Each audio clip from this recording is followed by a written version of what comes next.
আসসালামু আলাইকুম সবাইকে আজকের ক্লাসে স্বাগতম জানাচ্ছি। আমি ডক্টর সাবিতা আফরিন। আজকে আমরা জানুয়ারি 2025 মিড টার্ম সেশনের জন্য যে ক্লাসটা করতে যাচ্ছি সেটা হচ্ছে আমাদের চারটা টপিক আমরা ইনশাল্লাহ একসাথে পড়বো। আমাদের টপিকগুলো অ্যাকর্ডিং টু ইম্পর্টেন্স ওয়াইজ আমাদের টপিকগুলো আজকে আমরা পড়বো হচ্ছে menopause, abortion, recurrent pregnancy loss এবং ইউরিনারি ইনকন্টিনেন্স। সো যারা আছেন আপাতত আশা করি আমার কথা শোনা যাচ্ছে। আমরা ক্লাসটা শুরু করব। প্রথমে আমি আপনাদেরকে একটু জানাই দিব যে হচ্ছে গিয়ে আমরা এই টপিকগুলা কোথা থেকে পড়বো, বিকজ আমি নিজে যখন পড়েছি আমার কাছে আসলে হচ্ছে গিয়ে রেফারেন্স জানাটা একটু বেশি এটাতে আমার একটু বেশি প্যানিক লাগতো। সো যারা আর কি হয়তো বা মাত্র পড়া শুরু করছেন, মাত্রই হচ্ছে গিয়ে শুরু করেছেন মিড টার্মের জন্য পড়াশোনা করা, আমার মনে হয় যে স্পেশালি তাদের জন্য এটা খুব কাজে লাগবে। আমরা আজকের যে চারটা টপিক পড়বো এগুলো হচ্ছে গিয়ে আপনাদের রেফারেন্স বুক হবে gynae Dutta 9th edition, chapter 6, chapter 25 এবং চ্যাপ্টার 25। এছাড়া আপনাদের অবস দত্ত বইটা একটু লাগবে। অবস দত্ত বই থেকে আমরা পড়বো হচ্ছে গিয়ে চ্যাপ্টার 16 থেকে এবং চ্যাপ্টার 23 একটা ছোট্ট অংশ আমাদের আজকে লাগবে। এছাড়া আপনাদের আরো আরেকটা যে হচ্ছে গিয়ে রেফারেন্স বুক হিসাবে আমরা আজকে ইউজ করব সেটা হচ্ছে ওজিএসডি গাইডলাইন থেকে আমরা হচ্ছে গিয়ে অ্যাবর্শনের ম্যানেজমেন্টটা দেখে নিব। সো এই তিনটা বই যদি আপনি আপনার সামনে নিয়ে বসেন এবং হচ্ছে গিয়ে একটা খাতা কলম নিয়ে বসে পড়েন, আশা করি আপনার ক্লাসটা ধরতে এবং হচ্ছে পুরোটা নোট ডাউন করে ফেলতে খুব বেশি কষ্ট হবে না। এই যে টপিকগুলো আমরা আজকে পড়বো, কোথা থেকে পড়বো এটা যেমন জানিয়ে দিলাম, এট দি সেম টাইম একটু আমি আপনাদেরকে বলে দিব যে হচ্ছে গিয়ে আমাদের বিগত সেশন গুলাতে এই টপিক গুলা থেকে কি পরিমাণে কোয়েশ্চেন এসছে, তাহলে আপনার টপিকটার ইম্পর্টেন্স সম্পর্কে একটা আইডিয়া হয়ে যাবে। সো আপনাদের মেনোপজ যে মেনোপজ টপিকটা ভেরি ভেরি ইম্পর্টেন্ট। এটা দেখা গেছে যে আপনাদের বিগত সেশন গুলার মধ্যে আপনাদের আবার 3টা সেশনে কিন্তু হচ্ছে গিয়ে এই মেনোপজ থেকে কোয়েশ্চেন এসছে। কোয়েশ্চেন গুলো আমরা ইনশাল্লাহ হচ্ছে গিয়ে একটু পরে দেখে নিব। আমরা হচ্ছে গিয়ে কোয়েশ্চেনের ধাঁচে ইনশাল্লাহ আমরা টপিক গুলা পড়তে পড়তে তারপরে কোয়েশ্চেন গুলা দেখলে কোয়েশ্চেন গুলা তখন একটু রিলেটেবল মনে হবে। হ্যাঁ, হঠাৎ করে দেখলে একটু ভয় লাগতে পারে। সো আমরা ভয় না পেয়ে একদম রিল্যাক্সড উপায়ে আগে হচ্ছে ক্লাসটা করে নিই, এরপর আমরা কোয়েশ্চেন গুলা ইনশাল্লাহ দেখবো। অ্যাবর্শন থেকে এখানে আসলে মাত্র 3টা কোয়েশ্চেন যদিও দেওয়া, এরপরেও আপনাদের যে লাস্ট যে সেশনটা গেল জুলাই 2024 কিন্তু 2টা কোয়েশ্চেন একদম অ্যাবর্শন থেকে এসে পড়েছে। তার মানে এই 3টা কোয়েশ্চেনের সাথে আরো এই 2টা কোয়েশ্চেন, ওগুলো ইনশাল্লাহ আমি মুখে মুখে বলে দিব হয়তো বা ক্লাসের শেষে। তো অ্যাবর্শন থেকেও আপনাদের অনেক পরিমাণে প্রশ্ন হয়ে থাকে। আরপিএল থেকে বা রিকারেন্ট প্রেগন্যান্সি লস থেকে এই পর্যন্ত কোনো কোয়েশ্চেন, এসিকিউ কোয়েশ্চেন আসে নাই। এছাড়া ইউরিনারি ইনকন্টিনেন্স আমরা পড়বো। ইনকন্টিনেন্স থেকে আপনাদের জুলাই 23 একটা এসিকিউ কোয়েশ্চেন এসেছিল। সো এই হচ্ছে আপনাদের কি রকম কোয়েশ্চেন আজকের টপিকগুলো থেকে এসেছিল। আসেন আমরা হচ্ছে গিয়ে আমাদের পড়াশোনা শুরু করি।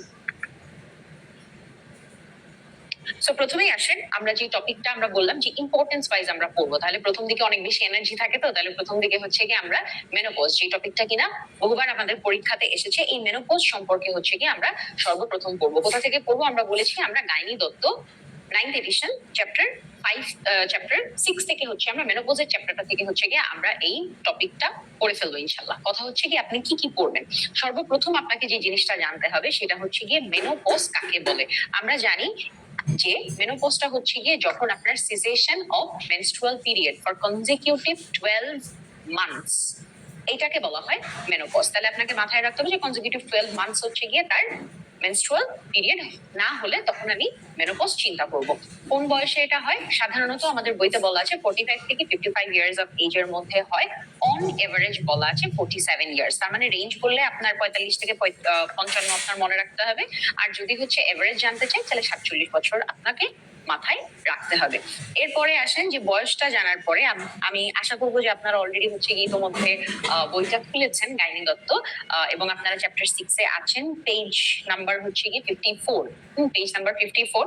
সো এখানে দেখবেন আপনাদের 54 নাম্বার পাতার মধ্যে ওই এজ অফ মেনোপজের পরে অনেকগুলা এন্ডোক্রাইনোলজির টপিক এর আন্ডারে অনেকগুলা প্যারা আপনাদের লেখা আছে, যে endocrinology of menopausal transition and menopause. এইগুলো আপনাদের খুব বেশি লাগবে না, এগুলো এসকিউতে আসে না, এগুলো আপনারা হচ্ছে রিডিং দিবেন ফর এসবিএ গেল। এরপরে আসেন আপনি নেক্সট কি পড়বেন। এখানে যে টপিকগুলো আমি লিখে দিয়েছি এগুলো তো অবশ্যই পড়বেন, যাতে ছোট ছোট আরো কিছু আছে ওগুলো আমি ইনশাল্লাহ বলে দিব আপনাদের পুরো চ্যাপ্টার থেকে কি কি লাগবে। সো এই মেনোপজের ডেফিনিশন এবং বয়সটা জানার পরে আপনি চলে যাবেন হচ্ছে গিয়ে আপনাদের 56 নাম্বার পাতাতে। ওখান থেকে আপনি মূলত পড়বেন symptoms, sign symptoms of menopause. Menopausal lady আপনার কাছে কি কি সিমটম নিয়ে আসে বা মেনোপজে সাধারণত কোন কোন সিমটম গুলো দেখা যায়।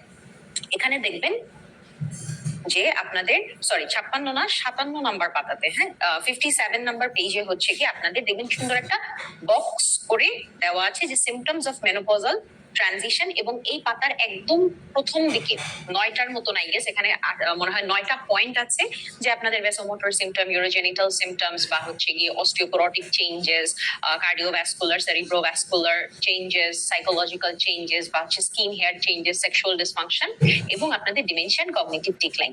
এই পয়েন্টগুলো হচ্ছে আপনার মেনোপজের সিমটম। মেনোপজে এই প্রবলেম গুলা নিয়ে আপনার কাছে রুগী আসে। এদের মধ্যে থেকে আপনার কাছে কখন একটা ওপিডিতে একটা মেনোপজাল রুগী কখন আসে যে আমার এখন মেনোপজ হয়েছে বা আমার এই প্রবলেম গুলা দেখা দিচ্ছে, এখন আমি কি করব, এই রুগী আপনার কাছে কখন আসবে? রুগী কিন্তু মূলত আপনার কাছে আসে হচ্ছে 3টা টাইপের সিমটম নিয়ে। একটা হচ্ছে ভেসোমোটর সিমটম, ভেসোমোটর সিমটমের আগে বলে নিই, ভেসোমোটর সিমটম, ইউরোজেনিটাল সিমটমস এবং হচ্ছে আপনার অস্টিওপোরোটিক চেঞ্জেস। এই 3টা কমপ্লেইন বা এই 3টা হেডিং এর আন্ডারের কমপ্লেইন গুলা নিয়ে মূলত আপনার কাছে রুগী আসে। এখন আসেন যে আমাদের এই সিমটম গুলার মধ্যে মূলত কি কি আমার রুগী নিয়ে আসবে। ভেসোমোটর সিমটমস বলতে ভেসোমোটর সিমটমস এর আন্ডারে আপনার রুগী মূলত আপনার কাছে নিয়ে আসবে হট ফ্লাশ। এই কমপ্লেইনটা নিয়ে আপনার কাছে রুগী আসবে।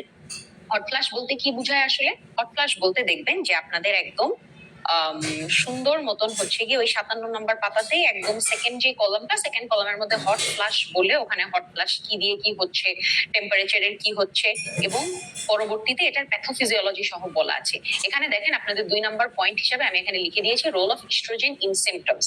এই জায়গাটার মধ্যে আপনাকে কিন্তু এই হট ফ্লাশটা অ্যালং উইথ দি প্যাথোফিজিওলজি আপনাকে পড়তে হবে। এটা একবার পরীক্ষার কোশ্চেনে 1 মার্কের জন্য এসেছিল। তার মানে আপনাকে প্যাথোফিজিওলজিটা জানতে হবে। আমি একদম ছোট করে আপনাদেরকে বুঝিয়ে বলে দিই, আপনার যদি কিচ্ছু না মনে থাকে জাস্ট এই মুখের কথাগুলো 2-3 লাইন আপনি লিখলেও ইনশাআল্লাহ মোটামুটি মার্ক তুলতে পারবেন। সো এখানে আপনার হট ফ্লাশ কি জিনিস? হট ফ্লাশ আমরা মোটামুটি আমাদের মা বা আমাদের নানি দাদিদের থেকে, খালা ফুপি অনেকের কাছ থেকে আমরা মোটামুটি কিন্তু শুনি যে মেনোপজের মধ্যে, মেনোপজের ওই ক্লাইমেক্টারিক টাইমটাতে আমাদের এই মা খালারা কি কমপ্লেইন করেন যে হচ্ছে কি আমার এরকম হঠাৎ হঠাৎ করে অনেক গরম লাগে, এত গরম লাগে যে শীতকালেও ফ্যান ছাড়তে হবে, এরকম টাইপের গরম লাগে এবং এটা মোটামুটি 1 থেকে 10 মিনিট পারসিস্ট করে। এগুলোই আপনার বইয়ের মধ্যে কিন্তু লেখা আছে। হ্যাঁ, 1 থেকে 10 মিনিট পারসিস্ট করবে এবং তারপরে হচ্ছে কি একদম গা ঘাম দিয়ে তারপরে আমার নর্মাল লাগে বা স্বাভাবিক লাগে। তার মানে হচ্ছে গিয়ে একটা তার ফিলিং অফ হটনেস বা feeling of heat for a period of about 1 to 10 minutes followed by sweating. এই হচ্ছে আমার হট ফ্লাশ। এটা দিনের মধ্যে বা রাতের মধ্যে ঘুমের মধ্যেও হতে পারে, কয়েকবার করে হয় এবং এইটার বেসিক ফিজিওলজিক্যাল চেঞ্জেস আপনার বডিতে কি কি দেখা দেয়? এখানে দেখা দেয় হচ্ছে গিয়ে আপনাদের পার্সপিরেশন এন্ড কিউটেনিয়াস ভ্যাসোডাইলিটেশন। এই দুইটা কথা আপনাকে মেনশন করতে হবে। পার্সপিরেশন হয় এবং কিউটেনিয়াস ভ্যাসোডাইলিটেশন হয়। এই দুইটা যেই আপনার ব্রেনের যে জায়গাটাতে হয়, হাইপোথ্যালামাসের যে সেন্টারটাতে হয়, ঠিক এই সেন্টারটাই হচ্ছে গিয়ে রেসপন্সিবল থাকে for the thermoregulatory changes occurring in your body. তার মানে হচ্ছে এই থার্মোরেগুলেটরি চেঞ্জেস এর জন্য আপনার এই পার্সপিরেশন এবং হচ্ছে কিউটেনিয়াস ভ্যাসোডাইলিটেশন হচ্ছে। সো হাইপোথ্যালামাসে যে জায়গাটাতে এই ঘটনাটা ঘটতেছে সেই একই জায়গাটাতে আরেকটা ঘটনা ঘটে, সেটা হচ্ছে আপনার জিএনআরএইচ এর পালস সেক্রেশন হচ্ছে ওই হাইপোথ্যালামাসের সেন্টার থেকেই হয়ে থাকে। তাহলে যে ঘটনাটা ঘটে দেখেন আপনার নর্মাল রিপ্রোডাক্টিভ লাইফে কি হয়, আমাদের হচ্ছে এই যে আপনার ফলিকুলার ফেজ বা হচ্ছে গিয়ে আমার পরবর্তীতে লুটিয়াল ফেজ, এগুলা মেইনটেনেন্সের ক্ষেত্রে আমার হচ্ছে গিয়ে ইস্ট্রোজেনের প্রোডাকশন বা সেক্রেশনের জন্য আমার জিএনআরএইচ এর পালস সেক্রেশনটা ইম্পর্টেন্ট থাকে। তার মানে নর্মাল রিপ্রোডাক্টিভ লাইফে আপনার ওই সেন্টার থেকে কিন্তু স্বাভাবিকভাবেই জিএনআরএইচ পালস সেক্রেশন হচ্ছে, কিন্তু in case of menopausal lady তার কিন্তু ইস্ট্রোজেন সেক্রেশন হয় না। তাহলে তার ক্ষেত্রে যে হয়, আপনি সহজ ভাষায় যেটা মনে রাখবেন এবং লিখবেন সেটা হচ্ছে যে সেন্টারে হাইপোথ্যালামাসের যে সেন্টারে আমার হচ্ছে গিয়ে থার্মোরেগুলেটরি সেন্টারটাকে রেগুলেট করা হয়, ওই একই সেন্টারে আমার হচ্ছে জিএনআরএইচ এর পালস সেক্রেশনটাকে মেইনটেইন করা হয়। In case of post menopausal lady তাদের ক্ষেত্রে যেহেতু আপনার ওই একই সেন্টার থেকে জিএনআরএইচ পালস সেক্রেশন হলেও দেখা যাচ্ছে যে হচ্ছে যেহেতু আমার কোনো ইস্ট্রোজেন নাই, সেই ক্ষেত্রে আপনার রোগীর এই থার্মোরেগুলেটরি সেন্টারটা হচ্ছে তখন বারবার স্টিমুলেটেড হয় এবং সেই থার্মোরেগুলেটরি সেন্টার স্টিমুলেশনের কারণে আপনার রোগী এই কিছুক্ষণ পর পর হট ফ্লাশের কমপ্লেইন করে থাকে। থাকে। সো এই গেল আপনাদের প্যাথোফিজিওলজি। আশা করি যে এখানে দেখবেন অনেক কিছু লেখা আছে, আপনি যখন একটাবার রিডিং দিবেন এই কথাগুলো যেটা বললাম, আপনি ওই যে একই সেন্টারে দুইটা জিনিস কাজ করে। পোস্টমেনোপজাল লেডির ক্ষেত্রে যেহেতু পালস সেক্রেশন দিয়ে আপনার এস্ট্রোজেন সেক্রেশন হবে না, তার ক্ষেত্রে হট ফ্লাশ নিয়ে আপনার রোগী প্রেজেন্ট করবে। সো এইটুকুই যদি আপনি লিখতে পারেন পরীক্ষায়, ইনশাল্লাহ আপনি এখানে মার্কস পেয়ে যাবেন। সো এই গেল হচ্ছে আমার হট ফ্লাশের মেকানিজম। হট ফ্লাশ ছাড়াও আপনার রোগী ভেসোমোটর সিমটমস এর আন্ডারে আরো কিছু ঘটনা নিয়ে আসে, যেমন কিনা আপনার রোগী এসে কমপ্লেইন করতে পারে তার অনেক বেশি অ্যাংজাইটি হয়, আপনার রোগী এসে হচ্ছে গিয়ে সোয়েটিং এর কমপ্লেইন করতে পারে, আপনার রোগী হচ্ছে গিয়ে ল্যাক অফ স্লিপ কমপ্লেইন করতে পারে, ইনসোমনিয়ার কমপ্লেইন করতে পারে।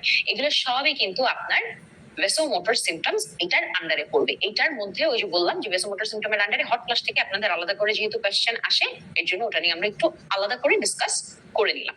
এরপরে আসেন ভেসোমোটর সিমটমস এর পরে আমরা বলেছিলাম যে আমরা ইউরোজেনিটাল সিমটম নিয়ে আপনার রোগী আপনার কাছে আসতে পারে। ইউরোজেনিটাল সিমটমটা কি জিনিস?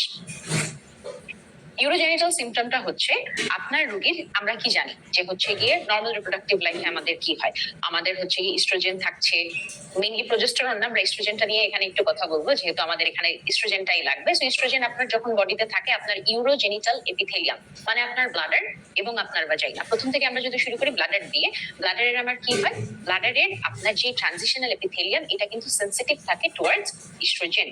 সো ও যে কাজটা করে, ও হচ্ছে গিয়ে যতক্ষণ আপনার বডিতে এই যে আপনার রিপ্রোডাক্টিভ লাইফে যখন ইস্ট্রোজেন ছিল, আপনার ব্লাডারের মাসেল, আপনার ব্লাডারের মাসেল না, আপনার ব্লাডারের যেই এপিথেলিয়াম সে খুব সুন্দর মতন কাজ করছিল এবং হচ্ছে গিয়ে ওগুলার সেক্রেশন সবকিছু সব ভালো ছিল। যখনই আপনার মেনোপজ হয়ে যাবে তখন কি হবে, ওই এপিথেলিয়াম গুলা, ভ্যাজাইনা এবং ব্লাডার, ওই এপিথেলিয়াম গুলা চিকন হয়ে যেতে থাকবে, লেয়ার্স গুলা কমে যেতে থাকবে, এবং এট দি সেম টাইম যেহেতু ইস্ট্রোজেন নাই আপনার এখানে, এই যে ভ্যাজাইনার সেক্রেশন কমে যাবে এবং ভ্যাজাইনাটা আলটিমেটলি ড্রাই হয়ে যাবে। আমার ভ্যাজাইনা বলেন বা হচ্ছে আমার ব্লাডার বলেন, এগুলো মোর প্রোন টু ইনফেকশন হয়ে যাবে। তাহলে আমার রোগী কি কি কমপ্লেইন নিয়ে আমার কাছে প্রেজেন্ট করবে? আমার রোগী আমার কাছে আসবে ইউটিআই নিয়ে আসবে, আমার রোগী হচ্ছে গিয়ে ইনকন্টিনেন্স নিয়ে আসবে, রোগী ডিসপেরোনিয়া নিয়ে আসবে, বা রোগী হচ্ছে গিয়ে আপনার ভ্যাজাইনাইটিস নিয়ে, আমাদের অ্যাট্রোফিক ভ্যাজাইনাইটিস নিয়ে আমার রোগী আমার কাছে প্রেজেন্ট করবে। সো এগুলো হচ্ছে আপনার ইউরোজেনিটাল সিমটমস এর আন্ডারে, এগুলো নিয়ে রোগী আপনার কাছে আসবে। 3 নম্বরে আমরা বলেছিলাম অস্টিওপোরোটিক চেঞ্জেস। অস্টিওপোরোটিক চেঞ্জেস এর ক্ষেত্রে এটা আপনাদেরকে একটু মাথায় রাখতে হবে, এটা থেকে কিন্তু আলাদা করে কোয়েশ্চেন হয়। হ্যাঁ, আপনাদের দেখবেন এখানে ম্যানেজমেন্টের মধ্যেও আমি কিছু জিনিস আলাদা করে লিখে দিয়েছি, এগুলো আমি ম্যানেজমেন্টের সময় আলাদা আলাদা করে আপনাদেরকে বলবো, এবং কোন পোর্শনটা আপনাকে টুকে নিতে হবে সেটাও আমি বলে দিব। আর যেগুলো কিছুই বলছি না তার মানে এগুলো সব আপনাদের বইয়ের মধ্যে আছে, রেফারেন্স সহই আমি বলছি আপনাদেরকে। সো আমার মতন আমি যখন মিড টার্মের স্টুডেন্ট ছিলাম, আমার একটু খুব ভয় লাগতো যে কোথা থেকে পড়বো, আল্লাহ কোথা থেকে আপনি বলে চলে গেল, আমি তো ধরতে পারছি না। এই ভয়টা ইনশাল্লাহ আপনাদের লাগবে না, আপনারা খুঁজে পাবেন, আমি সবই বলে দিব কোথায় কি আছে, কোথা থেকে আমি বলছি। সো অস্টিওপোরোটিক চেঞ্জেস এর কথা আমরা বলছিলাম। অস্টিওপোরোটিক চেঞ্জেস এর ক্ষেত্রে আপনারা হচ্ছে একটু খেয়াল করবেন 56 নম্বর পাতায়। হ্যাঁ, 56 নম্বর পাতায় ওখানে দেখবেন যে হচ্ছে বোন মেটাবলিজম, এই পয়েন্টটা আপনাদেরকে এই জায়গাগুলা একটু সুন্দর মতন এসবিএ প্লাস এসএকিউ দুইটার জন্যই একসাথে পড়তে হবে। বোন মেটাবলিজমের মধ্যে প্রথমেই যে জিনিসটা হচ্ছে গিয়ে একটু আপনারা দেখে নেবেন যে আমার ইস্ট্রোজেনের সাথে আমার বোন মেটাবলিজমের কি সম্পর্ক। এটা দেখেন যে হচ্ছে ওই বোন ডিজিজ বেসড অন, ওইটার নিচে হচ্ছে একটা প্যারা আছে, ওখানে একদম সুন্দর মতন কিন্তু হচ্ছে গিয়ে আপনাদের লেখা আছে যে ইস্ট্রোজেন আপনার কি করে। ইস্ট্রোজেন হচ্ছে গিয়ে আপনার অস্টিওক্লাস্টিক অ্যাক্টিভিটি কমায় দেয়, অস্টিওক্লাস্টিক অ্যাক্টিভিটি কমায় দেয়, ভিটামিন ডি এর অ্যাবজর্পশন বাড়ায় দেয়, প্যারাথাইরয়েড হরমোনের অ্যাকশন বাড়ায় দেয়। তাহলে এই 3টা কাজ যখন সে করে তখন আপনার বোনস গুলা হচ্ছে গিয়ে ফরমেশন বা অস্টিওব্লাস্টিক অ্যাক্টিভিটিস হচ্ছে গিয়ে বেশি থাকে, যেই কারণে আপনার যতদিন ইস্ট্রোজেন ছিল আপনার রিপ্রোডাক্টিভ লাইফে আপনার বোনস হেলদি এন্ড স্ট্রং ছিল। যখনই আপনার হচ্ছে গিয়ে ইস্ট্রোজেনটা চলে গেল তখন অস্টিওব্লাস্টিক অ্যাক্টিভিটি বেড়ে গেছে, অস্টিওব্লাস্টিক অ্যাক্টিভিটি কমে গেছে, আলটিমেটলি আপনার বোনের মিনারেল ডেন্সিটি কমা শুরু করেছে এবং অস্টিওপোরোটিক চেঞ্জেস নিয়ে আপনার কাছে রোগী আসছে। এখন আসেন, এটা গেল প্যাথোফিজিওলজি। আপনার কাছে রোগী যখন আসবে আপনাকে রোগীকে এভালুয়েট করতে হবে যে আমার রোগীর অস্টিওপোরোসিস কোন স্টেজটাতে আছে। এটাও আমাদের পরীক্ষাতে কিন্তু আসার মতো একটা প্রশ্ন। তাহলে আপনি এটাকে কিভাবে এভালুয়েট করবেন? এভালুয়েট করার জন্য আপনাকে যেটা করতে হবে সেটা হচ্ছে ওই যে লাল একটা বক্স দেখেন দেখা যাচ্ছে 56 নম্বর পাতায়, bone mineral density which is evaluated by the T score বলা হয় এটাকে। টি স্কোরিং করে আমরা এটা দেখি। কথা হচ্ছে টি স্কোর আপনি কিভাবে এভালুয়েট করবেন বা এটাকে আপনি ক্যাটাগরাইজ কিভাবে করবেন। এখানে খেয়াল করেন যে টি স্কোরটা যদি হচ্ছে গিয়ে আপনার পজিটিভ 2.5 থেকে পজিটিভ 2.5 থেকে নেগেটিভ 1 পর্যন্ত থাকে, এটা হচ্ছে নর্মাল। নর্মাল মানুষজনের জন্য নেগেটিভ 1 পর্যন্ত নর্মাল। নেগেটিভ 1 থেকে শুরু করে নেগেটিভ 2.5 পর্যন্ত যদি থাকে, এটাকে আমরা বলি অস্টিওপেনিয়া। নেগেটিভ 2.5 অথবা তার নিচে যদি চলে যায়, আরো বেশি যদি নেগেটিভে চলে যায়, এটাকে আমরা বলি অস্টিওপোরোসিস। আর যদি নেগেটিভ 2.5 এর নিচে তো চলেই গেছে, তার সাথে 1 or more fractures, যে কোনো একটা ফ্র্যাকচার চলে আসলো, বোনের ফ্র্যাকচার চলে আসলো, সেই ক্ষেত্রে এটাকে আমরা বলবো হচ্ছে সিভিয়ার অস্টিওপোরোসিস। তো খুবই ছোট হচ্ছে গিয়ে বা মানে খুবই ইজি হচ্ছে আপনাদের এই ক্লাসিফিকেশনটা, জাস্ট একবার দেখলে পড়া হয়ে যাবে, এটা মুখস্থ করে রাখবেন। এটাও কিন্তু আসলে আপনার এসবি অথবা এসকিউর জন্য আসতে পারে, যে হচ্ছে এভালুয়েট বা ক্যাটাগরাইজ আপনি কিভাবে করবেন একটা অস্টিওপোরোসিসের রোগীকে। এরপরে আসেন, আমরা মোটামুটি অস্টিওপোরোসিস সম্পর্কে জানলাম। অস্টিওপোরোসিসের জন্য আপনাদের আরো আরেকটা জিনিস একটু এক্সট্রা করতে হবে, সেটা হচ্ছে আপনাদের দেখবেন পেজ 58 এ আছে। হ্যাঁ, পেজ 58 এ দেখেন, ওখানে table 6.1 risk factors for osteoporosis in a woman, এই জায়গাটা আমাদের লাগবে। কি কি রিস্ক ফ্যাক্টর থাকে অস্টিওপোরোসিসের জন্য? এখানে দেখবেন যে হচ্ছে গিয়ে আপনার বয়স যত বেশি বাড়বে, তত বেশি হচ্ছে কি আপনার, চিন্তা করেন হাড় ক্ষয় আমাদের কখন হয় বা কোন কোন কেসে হয়, একদম সহজ মতো আপনি বা সহজভাবে আপনি মনে রাখার চেষ্টা করেন। বয়স যত বেশি বাড়বে, আপনার রোগী যদি হ্যাংলা পাতলা রোগী হয়, তার বোনস ক্ষয়ে যাওয়ার চান্সেস, বোনস ক্ষয়ে যাওয়া কিন্তু একদম মানে আমি গ্রামের লেম্যান টার্মে বলছি, আপনারা বুঝতেই পারছেন যে হচ্ছে আপনার অস্টিওপোরোসিসের জন্য যত বেশি হচ্ছে আপনার বয়স থাকবে, যত আমার বিএমআই কম থাকবে, যদি আমার কোনো ফ্যামিলি হিস্ট্রি থাকে এই অস্টিওপোরোসিসের, এছাড়া যদি আমার আর্লি মেনোপজ হয়ে যায়, ডায়েটারি কিছু ফ্যাক্টর আছে, আপনি ধরেন ক্যালসিয়াম কম খান, আপনি হচ্ছে গিয়ে ভাইটামিন ডি কম খান, আপনি হচ্ছে গিয়ে স্মোকিং বা অ্যালকোহল এইসব রিক্রিয়েশনাল ড্রাগস এর অভ্যাস আছে, বা ক্যাফেইন বেশি খাওয়ার অভ্যাস আছে, চা কফি বেশি খান, এই ক্ষেত্রে আপনার অস্টিওপোরোসিসের চান্সেস বেড়ে যাবে। কিছু ড্রাগস আছে, কিছু ডিজিজ আছে যেটা আপনার অস্টিওপোরোসিসকে অ্যাগ্রাভেট করবে। ডিজিজের মধ্যে কি কি? যদি আপনার রোগীর রিউমাটয়েড আর্থ্রাইটিস, এগুলো নোন কেস, হ্যাঁ, known case of rheumatoid arthritis আছে, মাল্টিপল মায়োলোমা আছে, অথবা ম্যালঅ্যাবজর্পশন, থাইরয়েড ডিসঅর্ডার বা হচ্ছে গিয়ে প্যারাথাইরয়েড ডিসঅর্ডার, এগুলো যদি থাকে, আপনার রোগী যদি কোনো স্পেসিফিক ড্রাগস খায়, যেমন সে যদি কোনো স্টেরয়েড খায়, সে যদি কোনো অ্যান্টিকনভালসেন্স অথবা সে যদি কোনো অ্যান্টিকোয়াগুলেন্ট যেমন কিনা হেপারিন, এই সমস্ত ড্রাগস এর উপরে যদি আপনার রোগী থাকে, তার ক্ষেত্রেও কিন্তু অস্টিওপোরোসিস হওয়ার চান্সেস বেশি থাকবে।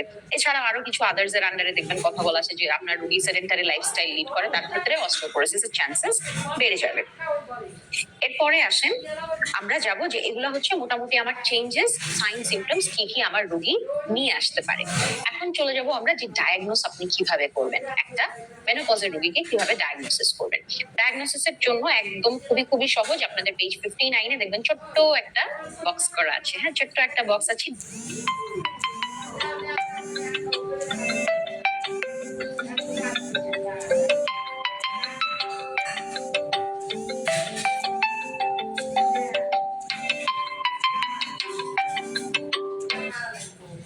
ডায়াগনোসিস অফ মেনোপজ কিভাবে ডায়াগনোস করবেন? সর্বপ্রথমেই বলা আছে আপনার যে ডেফিনেশনটা, 12 মাস কনজিকিউটিভ 12 মাস তার মেনস্ট্রুয়েশন বন্ধ থাকতে হবে, তার বয়স অ্যাবাউট 51.3 ইয়ার্স এ আমাদের কাছে সাধারণত ডায়াগনোসিসের জন্য আসে। এখানে খেয়াল রেখেন, এখানে দেখে কিন্তু আমাদের গুলাই যায়। হ্যাঁ, প্রথমে কিন্তু আমরা বলেছিলাম যে মেনোপজের এভারেজ এজটা হচ্ছে 47 ইয়ার্স, আর এখানে আমরা বলছি যে মেনোপজটা ডায়াগনোসিস কখন হচ্ছে, ডায়াগনোসিসটা হচ্ছে কিন্তু অন এভারেজ 51.3 ইয়ার্স বয়সে আমার ডায়াগনোসিস হচ্ছে। এছাড়া আমার রোগী কিছু মেনোপজাল সিমটমস নিয়ে আসবে, যেমন কিনা হট ফ্লাশ অথবা নাইট সোয়েটস। এছাড়া আপনি তিনটা হরমোন দেখবেন, একটা হচ্ছে আপনার এফএসএইচ এলএইচ দেখবেন, এফএসএইচ এলএইচ যদি হচ্ছে গিয়ে আপনার মোর দ্যান 40 থাকে, এবং হচ্ছে আপনি সেরাম ইস্ট্রাডিওল করবেন, যদি ইস্ট্রাডিওল যদি হচ্ছে আপনার লেস দ্যান 20 পিকোগ্রাম থাকে, সেই ক্ষেত্রে এই তিনটা হরমোনের ভ্যালু দেখে মোটামুটি আমরা আন্দাজ করতে পারি যে রোগী মেনোপজে চলে গেছে। এছাড়াও আমরা আরেকটা হচ্ছে গিয়ে সাইটোলজি করতে পারি, আমরা ভ্যাজাইনাল সাইটোলজি করে ম্যাচুরেশন ইনডেক্স দেখতে পারি। ওখানে আমরা হচ্ছে গিয়ে আমার ভ্যাজাইনাল এপিথেলিয়ামের তিনটা লেয়ারের সেল নিয়ে ওদের হচ্ছে গিয়ে নিউক্লিয়াস এবং সাইটোপ্লাজমের রেশিওটা আমরা দেখি। এখানে জাস্ট একটা লাইন আপনারা ওই যে দেখে রাখবেন যে ভ্যাজাইনাল সাইটোলজি করে আপনি ইনডেক্স পাবেন হচ্ছে 10/85/5। এই গেল মোটামুটি আমার ডায়াগনোসিসের পয়েন্টস। এরপরে আসেন আপনি ম্যানেজ কিভাবে করবেন। এখন হচ্ছে গিয়ে আমি আপনাদেরকে মানে এটা আমার পার্সোনাল সাজেশন যে আপনারা ভালো হয় যদি আপনারা একটা খাতা কলম নিয়ে একটু বসে পড়েন যে এখন আমরা যে জিনিসটা লিখবো সেটা হচ্ছে আমার মেনোপজের ম্যানেজমেন্ট। মেনোপজের ম্যানেজমেন্টের জন্য আমরা প্রথমেই হচ্ছে দুইটা ভাগ করে নিব। হ্যাঁ, দুইটা ভাগ করে নিব। আমি যেভাবে বলছি জাস্ট আপনি একটু টান দিয়ে লিখে ফেলেন, পরে দেখবেন বুঝাতে আপনার ইজি হবে। আমি আপনাদেরকে মোটামুটি গুছাই দিয়ে যাবো ইনশাল্লাহ। সো এখানে আমরা দুটো ভাগ করে পড়বো যেটার মধ্যে কিনা আপনার মেনোপজ এবং ভেসোমোটর এই দুইটা হচ্ছে আমরা একসাথে ম্যানেজমেন্ট শিখবো। ম্যানেজমেন্ট বলতে আমি এখানে শুধু ট্রিটমেন্টটা বলছি। হ্যাঁ, ম্যানেজমেন্টের সাইন সিমটমস এবং ডায়াগনোসিস অলরেডি আমরা করে ফেলেছি। এখন আসেন যে আমি এই দুইটাকে একসাথে শিখবো এবং পরবর্তীতে আমি অস্টিওপোরোটিক চেঞ্জেস বা অস্টিওপোরোসিসের ম্যানেজমেন্টটা ইনশাআল্লাহ আলাদা করে বলে দেবো। সো আসেন যে মেনোপজের ম্যানেজমেন্ট যদি আপনার পরীক্ষায় আসে যে একটা রোগী এরকম মেনোপজ নিয়ে আসছে, আপনি কিভাবে ট্রিট করবেন তাকে, 2 মার্কের কোয়েশ্চেন আসে, তাহলে মেনোপজের ট্রিটমেন্ট কিভাবে করবেন, ভেসোমোটর সিমটমসের ট্রিটমেন্ট কিভাবে করবেন। প্রথমে লেখা শুরু করেন, আমরা মেনোপজের ট্রিটমেন্টটাই লিখবো হচ্ছে গিয়ে ওভারঅল 3টা হেডিং এর আন্ডারে। 3টা হেডিং। একটা হচ্ছে গিয়ে আপনাদের প্রথম কথা কাউন্সেলিং। কাউন্সেলিং করতে হবে। মেনোপজের রোগী কাউন্সেলিং ছাড়া কোনো কথা নেই। ইনফ্যাক্ট আপনাদের অলমোস্ট প্রত্যেকটা কেসের ট্রিটমেন্টেই কিন্তু প্রথম পয়েন্ট হচ্ছে কাউন্সেলিং। সো কাউন্সেলিং করবেন, নন ফার্মাকোলজিক্যাল কিছু ট্রিটমেন্ট আপনি দিবেন এবং ফার্মাকোলজিক্যাল কিছু ট্রিটমেন্ট দিবেন। ফার্মাকোলজিক্যাল ট্রিটমেন্টটা আমরা পরে বলবো, এটাকে আরো একটু ভাগ করবো আমরা। তাহলে দেখেন কাউন্সেলিং, নন ফার্মাকোলজিক্যাল, ফার্মাকোলজিক্যাল ট্রিটমেন্ট, এই 3টা ভাগে ভাগ করেন। কাউন্সেলিং এর আন্ডারে আপনি রোগীকে কি বলবেন, প্রথমে যখন আপনার কাছে রোগী আসছে আপনি কাউন্সেলিং এ এটা হচ্ছে রোগীকে বুঝাবেন যে দেখেন এটা হচ্ছে কি নর্মাল ফিজিওলজিক্যাল চেঞ্জ। আপনার শুধু আপনার না, প্রত্যেকটা মহিলার জীবনে এরকম হচ্ছে গিয়ে এরকম হট ফ্ল্যাশেস হয়, এরকম ইউরোজেনিটাল চেঞ্জেস আসে, এরকম ব্যাক বোন পেইন বা হচ্ছে আমার বোন পেইন দেখা দেয়। এই অস্টিওপোরোটিক চেঞ্জেস এগুলো সবই ফিজিওলজিক্যাল। সবার ক্ষেত্রে এরকম হঠাৎ করে বা এরকম আস্তে আস্তে হয়তো বা একটু প্রখর হয়। প্রথম 1-2 বছর এটা আপনার কাছে অনেক বেশি মনে হবে, অসহনীয় মনে হতে পারে, কিন্তু তারপর আস্তে আস্তে আপনি এটাতে অ্যাডজাস্ট হয়ে যাবেন। আর যদি কোনোভাবেই ম্যানেজ না হয় সেই ক্ষেত্রে আমরা পরবর্তীতে চিকিৎসার ব্যবস্থা করব, কিন্তু এছাড়া আপনার এই মুহূর্তে কোনো চিকিৎসার দরকার নেই। এটা ফিজিওলজিক্যাল। আপনাকে ভালো করে রোগীকে বুঝাতে হবে যে এটা নর্মাল। এরপরে আসেন নন ফার্মাকোলজিক, আপনি কি কি ট্রিটমেন্ট রোগীকে দিবেন। নন ফার্মাকোলজি, তাহলে আপনি ড্রাগস দিচ্ছেন না, এখানে আপনি কি কি দিবেন। প্রথমেই আপনাকে লাইফস্টাইল মডিফিকেশন করতে হবে রোগীর। লাইফস্টাইল মডিফিকেশন, আচ্ছা পয়েন্ট গুলো বলে নিই, তারপরে ভিতরে আমি একটু একটু করে বলে দেবো। প্রথমে আপনি রোগীর লাইফস্টাইল মডিফিকেশন করবেন, তারপরে আপনি রোগীর ডায়েটারি কিছু চেঞ্জেস আনবেন। রোগীর এক্সারসাইজ করতে বলবেন। যদি তার কোনো রিক্রিয়েশনাল কোনো ড্রাগস এর অভ্যাস থাকে, স্মোকিং বা অ্যালকোহল, এটা কুইট করতে বলতে হবে। আর লাস্টে আপনি যদি এটা স্পেসিফিক্যালি, এটা হচ্ছে আমি স্পেসিফিক্যালি ফর ভেসোমোটর সিমটমস বলছি। ভেসোমোটর সিমটমের জন্য রোগীকে স্পেসিফিক্যালি হচ্ছে গিয়ে টি কফি অ্যাভয়েড করতে বলতে হবে। টি কফি রোগী অ্যাভয়েড করবে। এখন আসেন এই পয়েন্টগুলোর ভিতরে ভিতরে আপনি 1 থেকে 2 লাইন ম্যাক্সিমাম, 1 থেকে 2 লাইন আপনি লিখতে পারেন। কি কি লিখতে পারেন, প্রথমে আমরা বলেছিলাম যে লাইফস্টাইল মডিফিকেশন। লাইফস্টাইল মডিফিকেশন বলতে প্রথমেই হচ্ছে রোগীকে অ্যাক্টিভ একটা লাইফ লিড করতে হবে, সেডেন্টারি লাইফস্টাইল গিভ আপ করতে হবে। এই অ্যাক্টিভ লাইফস্টাইল বলতে কি, অ্যাক্টিভ লাইফস্টাইল বলতে হচ্ছে গিয়ে তাকে ডেইলি হচ্ছে গিয়ে তাকে ওয়াক করতে হবে বা অন্য কোনো যোগা অথবা মাইল্ড এক্সারসাইজ তাকে করতে হবে। 2 নাম্বার হচ্ছে গিয়ে আপনার রোগীর হচ্ছে যদি ভেসোমোটর সিমটমস যদি নিয়ে আসে, লাইফস্টাইল মডিফিকেশনের মধ্যে খেয়াল করেন আমি কিন্তু একটাই পয়েন্ট বলেছি যে অ্যাক্টিভ লাইফস্টাইল লিড করতে হবে। এটা হচ্ছে কি যদি আপনার প্রশ্নে শুধু মেনোপজ আসে তাইলে একটাই পয়েন্ট শেষ। যদি ভেসোমোটর সিমটমস দিয়ে আপনার ট্রিটমেন্ট আসে সেই ক্ষেত্রে আপনাকে আরো কিছু পয়েন্ট অ্যাড করতে হবে, সেগুলো এখন লিখেন ভেসোমোটরের আন্ডারে। যে হচ্ছে আপনার রোগী তো হট ফ্ল্যাশটাই মেইনলি কমপ্লেন নিয়ে আসছে, তাহলে আপনি রোগীকে বলবেন যে আপনি হচ্ছে গিয়ে লুজ ফিটিং কটন ক্লথস পরবেন, আপনি ওয়ার্ম ওয়েদার অ্যাভয়েড করবেন, try to stay in cool place, in shady places. হ্যাঁ, এছাড়া রোগীকে অ্যাডভাইস করবেন to shower twice a day, 2বার করে সে গোসল করবে, এবং advise her to take cold drinks, মানে কোল্ড সেটা সে হচ্ছে গিয়ে পানি বা সেটা যাই সে খাক না কেন, লিকুইড বা ড্রিঙ্ক জাতীয়, সেটাকে সে যেন একটু ঠান্ডা করে খায়। এই হচ্ছে আপনি নর্মাল কথাবার্তাগুলো তাকে লাইফস্টাইল মডিফিকেশনের আন্ডারে বলবেন। এরপরে আসেন ডায়েটের আন্ডারে।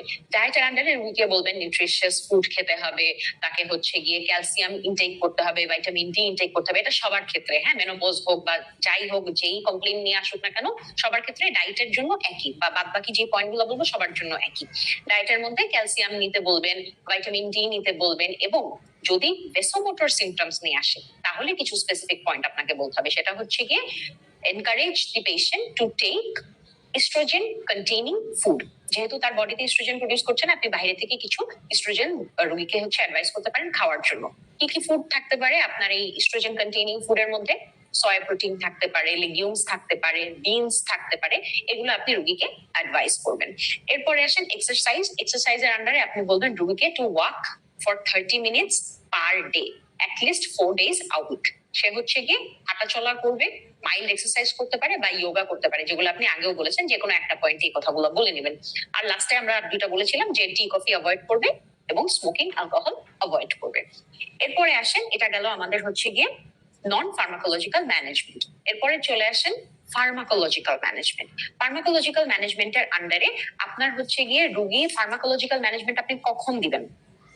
যদি হচ্ছে আপনার ফার্মাকোলজিক্যালের আন্ডারে আপনি প্রথমে দুটা ভাগ করে নেন, নন হরমোনাল এবং হরমোনাল।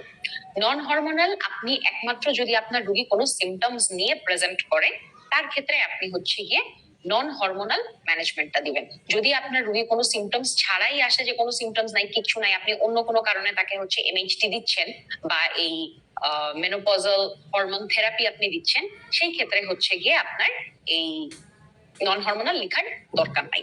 যদি সিমটমস নিয়ে আসে তাহলে লিখবেন। কি লিখবেন? According to symptoms. সাধারণত আমরা কি দেই? লিখে রাখেন যে নন হরমোনাল ম্যানেজমেন্টের মধ্যে সাধারণত দেখা যায় যে আমরা অ্যান্টি ডিপ্রেসেন্টস ইউজ করি। Anti depressants as in SSRI অথবা এসএনআরআই, সাথে গাবাপেন্টিন, এগুলা হচ্ছে আমরা নন হরমোনালে দিই। এই দুইটার কথাই বললাম আমরা। এখন আসেন হরমোনাল। হরমোনালের আন্ডারে আমরা 4টা পয়েন্ট লিখবো যে হরমোনাল ম্যানেজমেন্ট আমরা কি কি দিতে পারি।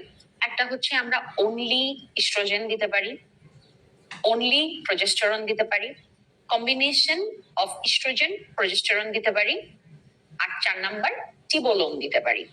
এখন আসেন অনলি ইস্ট্রোজেনের আপনি কি কি ইউজ করতে পারেন। অনলি ইস্ট্রোজেনের ক্ষেত্রে আপনি কনজুগেটেড ইকুইন ইস্ট্রোজেন ইউজ করতে পারেন, অথবা আপনি ইথিনাইল ইস্ট্রাডিওল ইউজ করতে পারেন। যদি আপনি অনলি প্রজেস্টেরন বলেন, অনলি প্রজেস্টেরনের ক্ষেত্রে আমরা ডাইড্রোজেস্টেরন ইউজ করতে পারি। কম্বিনেশনের ক্ষেত্রে আপনি কি কি দিতে পারেন? কম্বিনেশনের ক্ষেত্রে অনেক চয়েসেস আছে, দুইটা আমরা এক্সাম্পল হিসেবে লিখতে পারি পরীক্ষার খাতায়। একটা হচ্ছে আপনার কনজুগেটেড ইকুইন ইস্ট্রোজেন সাথে হচ্ছে আপনার কনজুগেটেড ইকুইন ইস্ট্রোজেনের সাথে, সরি কনজুগেটেড না, আমরা এখানে কম্বিনেশনের মধ্যে দিতে পারি হচ্ছে ইথিনাইল ইস্ট্রাডিওল সাথে ড্রোসপিরেনল। আর আরেকটা কম্বিনেশন যেটা আমরা ইউজ করতে পারি সেটা হচ্ছে ইথিনাইল ইস্ট্রাডিওল সাথে ডেজিডক্সিফেন। এই দুইটা কম্বিনেশন আমরা ইউজ করতে পারি। এরপরে আসেন, এই 4টা হরমোনাল আমরা ট্রিটমেন্ট লিখলাম। এরপরে একটু ছোট করে লিখে রাখেন যে আপনার রোগী, হ্যাঁ এটা জাস্ট আপনি ম্যানেজমেন্ট, এগুলো কিন্তু শুধু আপনি ট্রিটমেন্টের পোর্শন লিখতেছেন। আপনি যতটুকু লিখেছেন এটা হচ্ছে মেনোপজ প্লাস ভেসোমোটর, এই দুইটার ক্ষেত্রে আপনি লিখে ফেলেছেন। সাথে একটু ছোট করে লিখে রাখেন যে আপনার মনে করেন আপনার পরীক্ষায় কোয়েশ্চেন আসলো জেনিটো ইউরিনারি সিমটমস থেকে এবং ওইটাই আপনাকে ট্রিট করতে বললো। জেনিটো ইউরিনারি সিমটমস এর ক্ষেত্রে আপনি যা যা এতক্ষণ লিখেছেন, জেনিটো ইউরিনারি সিমটমস যা যা এতক্ষণ আপনি লিখেছেন ওগুলা লিখবেন কিছু চেঞ্জেস সহ। চেঞ্জেস এর মধ্যে আপনার হচ্ছে কি নন হরমোনাল আপনি যেটা লিখেছেন অ্যান্টি ডিপ্রেসেন্ট দিবেন, গাবাপেন্টিন দিবেন, ওখানে আপনি সাথে লিখেন যে হচ্ছে গিয়ে যেহেতু জেনিটো ইউরিনারি প্রবলেমস নিয়ে আপনার কাছে রোগী আসছে, আপনি রোগীর হচ্ছে গিয়ে কনজুগাল লাইফ ইমপ্রুভ করার জন্য আপনি তাকে হচ্ছে গিয়ে লুব্রিকেটিং এজেন্ট দিবেন। লুব্রিকেটিং এজেন্ট আরো ভালো হয় যদি হচ্ছে গিয়ে আপনি ওয়াটার বেসড কোনো লুব্রিকেটিং এজেন্ট যদি রোগীকে সাজেস্ট করেন। হরমোনাল এজেন্ট গুলার মধ্যে আপনি রোগীকে জেনিটো ইউরিনারি সিমটমস এর রোগীকে ওরাল ইস্ট্রোজেন দেবেন না। আপনি রোগীকে ওরাল ড্রাগস এর থেকে আপনি প্রেফার করবেন হচ্ছে গিয়ে topical drugs. In case of genitourinary symptoms oral বাদ দিয়ে টপিক্যাল হরমোনাল এজেন্টস আপনি দিবেন। টপিক্যাল হরমোনাল এজেন্টস আপনি কি কি দিতে পারেন? একটা হচ্ছে আপনি ইথিনাইল ইস্ট্রাডিওলের আপনি ক্রিম ইউজ করতে পারেন, অথবা আপনি ভ্যাজাইনাল রিং পেসারি ইউজ করতে পারেন। রিং পেসারি বা আপনি এই ক্রিম, এগুলো যদি আপনি দেন তাহলে ফর 2 weeks to 2 months আপনি হচ্ছে গিয়ে রোগীকে এটা প্রেসক্রাইব করে দেখতে পারেন। সো এটা গেল আপনাদের জেনিটো ইউরিনারি সিমটমস পর্যন্ত যে আপনি কিভাবে ট্রিটমেন্ট দিবেন। এরপরে আসেন আমরা হচ্ছে গিয়ে যেটা আলাদা করে পড়বো বলেছিলাম যে অস্টিওপোরোটিক চেঞ্জেসটা। অস্টিওপোরোটিক চেঞ্জেস এর ম্যানেজমেন্ট কি হবে? এখানেও আপনার ওই প্রথমে 3টা ভাগ করে নেবেন, কাউন্সেলিং, নন ফার্মাকোলজিক্যাল আর ফার্মাকোলজিক্যাল। কাউন্সেলিং এর ক্ষেত্রে কাউন্সেলিং এবং নন ফার্মাকোলজিক যেগুলো, এগুলো মোটামুটি একই থাকবে, সেম থাকবে, এর জন্য আমি আর রিপিট করলাম না। হ্যাঁ, যেটা আপনার নন, যেটা হচ্ছে আপনার ফার্মাকোলজিক্যালের আন্ডারে নন হরমোনাল, হরমোনাল।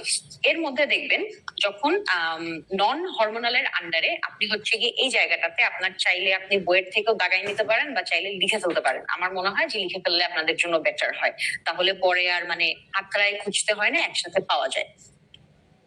এগুলা হচ্ছে গিয়ে আপনাদের দেখেন পেজ 59 ট্রিটমেন্টের আন্ডারে যে পোর্শনটা দেওয়া আছে নন হরমোনাল ট্রিটমেন্ট, ওখান থেকে হচ্ছে গিয়ে আমরা আপনাদের এই অস্টিওপোরোসিসের প্রিভেনশন অথবা ম্যানেজমেন্ট কোয়েশ্চেন যেভাবেই আসুক না কেন সেটা আমরা এখান থেকে অ্যান্সার করতেছি।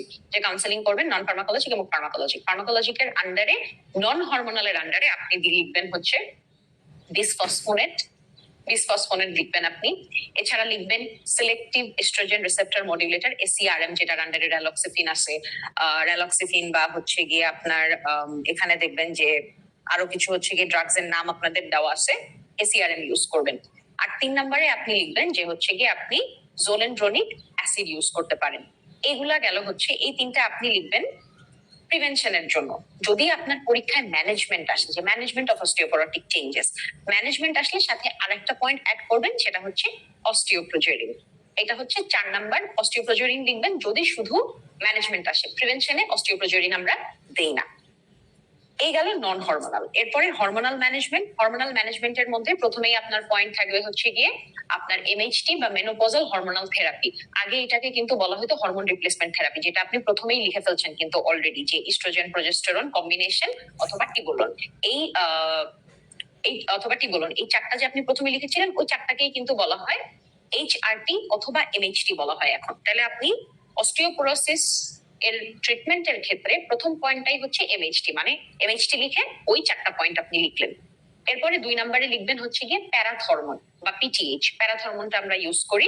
3-এ লিখবেন ক্যালসিটোনিন আমরা ইউজ করি। আর 4-এ হচ্ছে ক্লোনিডিন হচ্ছে আমরা অস্টিওপোরোসিসের জন্য ইউজ করি। সো এই 4টা ড্রাগস হরমোনাল ট্রিটমেন্টের আন্ডারে হচ্ছে গিয়ে আপনি অস্টিওপোরোটিক চেঞ্জেস এর জন্য লিখবেন। এই গেল। আপনি 1 নাম্বারটা কি বললেন? 2 number PTS, 3 number calcitonin, 4 number হচ্ছে ক্লোনিডিন। 1 নাম্বারটা কি? 1 নাম্বার হচ্ছে MHT, menopausal hormonal therapy, hormone therapy, menopausal hormone therapy. ওইটার আন্ডারে হচ্ছে আপনি ওই ভেসোমোটর সিমটমস এর জন্য যেগুলা লিখেছিলেন ওইগুলা আসবে। এমএইচটি এর আন্ডারে estrogen progesterone, combination of estrogen progesterone এবং হচ্ছে টিবোলন, এটাই হচ্ছে এমএইচটি। এটাই আপনার হরমোনাল ট্রিটমেন্ট ফর মেনোপজ অথবা ভেসোমোটর সিমটমস। আর যদি অস্টিওপোরোসিস বলে তাহলে এইটার সাথে এরপরে আরো 3টা হরমোন হচ্ছে গিয়ে আপনি লিখেছেন, আরো 3টা হরমোন আমরা অস্টিওপোরোসিসের ক্ষেত্রে ইউজ করি। ওকে, আচ্ছা, শুধু কি মনোরমা আপু আছেন, মনিরা আপু আছেন? আচ্ছা, যারাই আছেন আমাকে কি বলতে পারবেন? আমরা তো সিমটমস মোটামুটি অনেক কিছুই পড়ে ফেললাম এবং একটা টপিক শুধু বাকি আছে মেনোপজ থেকে, বাকি মোটামুটি শেষ। আমাকে কেউ একটু বলেন তো, এই যে মেনোপজের সিমটমস তো আমরা বলেছি যে হট ফ্ল্যাশ নিয়ে আসে, অস্টিওপোরোসিস নিয়ে আসে, এসব বুঝুগে অনেক কিছু নিয়ে আসে এবং বয়সটাও বলেছি। কোন রোগীর ক্ষেত্রে এই সিমটমস গুলা অনেক বেশি ধরেন সিগনিফিকেন্টলি আপনার কাছে রুগী আসবে, যে এই রুগীকে মনে করেন যে এখন আপনাকে হচ্ছে গিয়ে হরমোনাল থেরাপি দিতেই হবে বা হচ্ছে কাউন্সেলিং দিয়ে কাজ হবে না, অনেক বেশি প্রবলেমস, তার অনেক সিমটমস। কোন সমস্ত ক্ষেত্রে আমার মেনোপজাল সিমটমস অনেক বেশি প্রখর কন্ডিশন নিয়ে রুগী আসে আমার কাছে? কোন ধরনের রুগীগুলো আসে? একটু বুদ্ধি ইউজ করেন, এসে পড়বে। এটা পারেন সবাই, মোটামুটি মনে মনে পারি আর কি আমরা সবাই।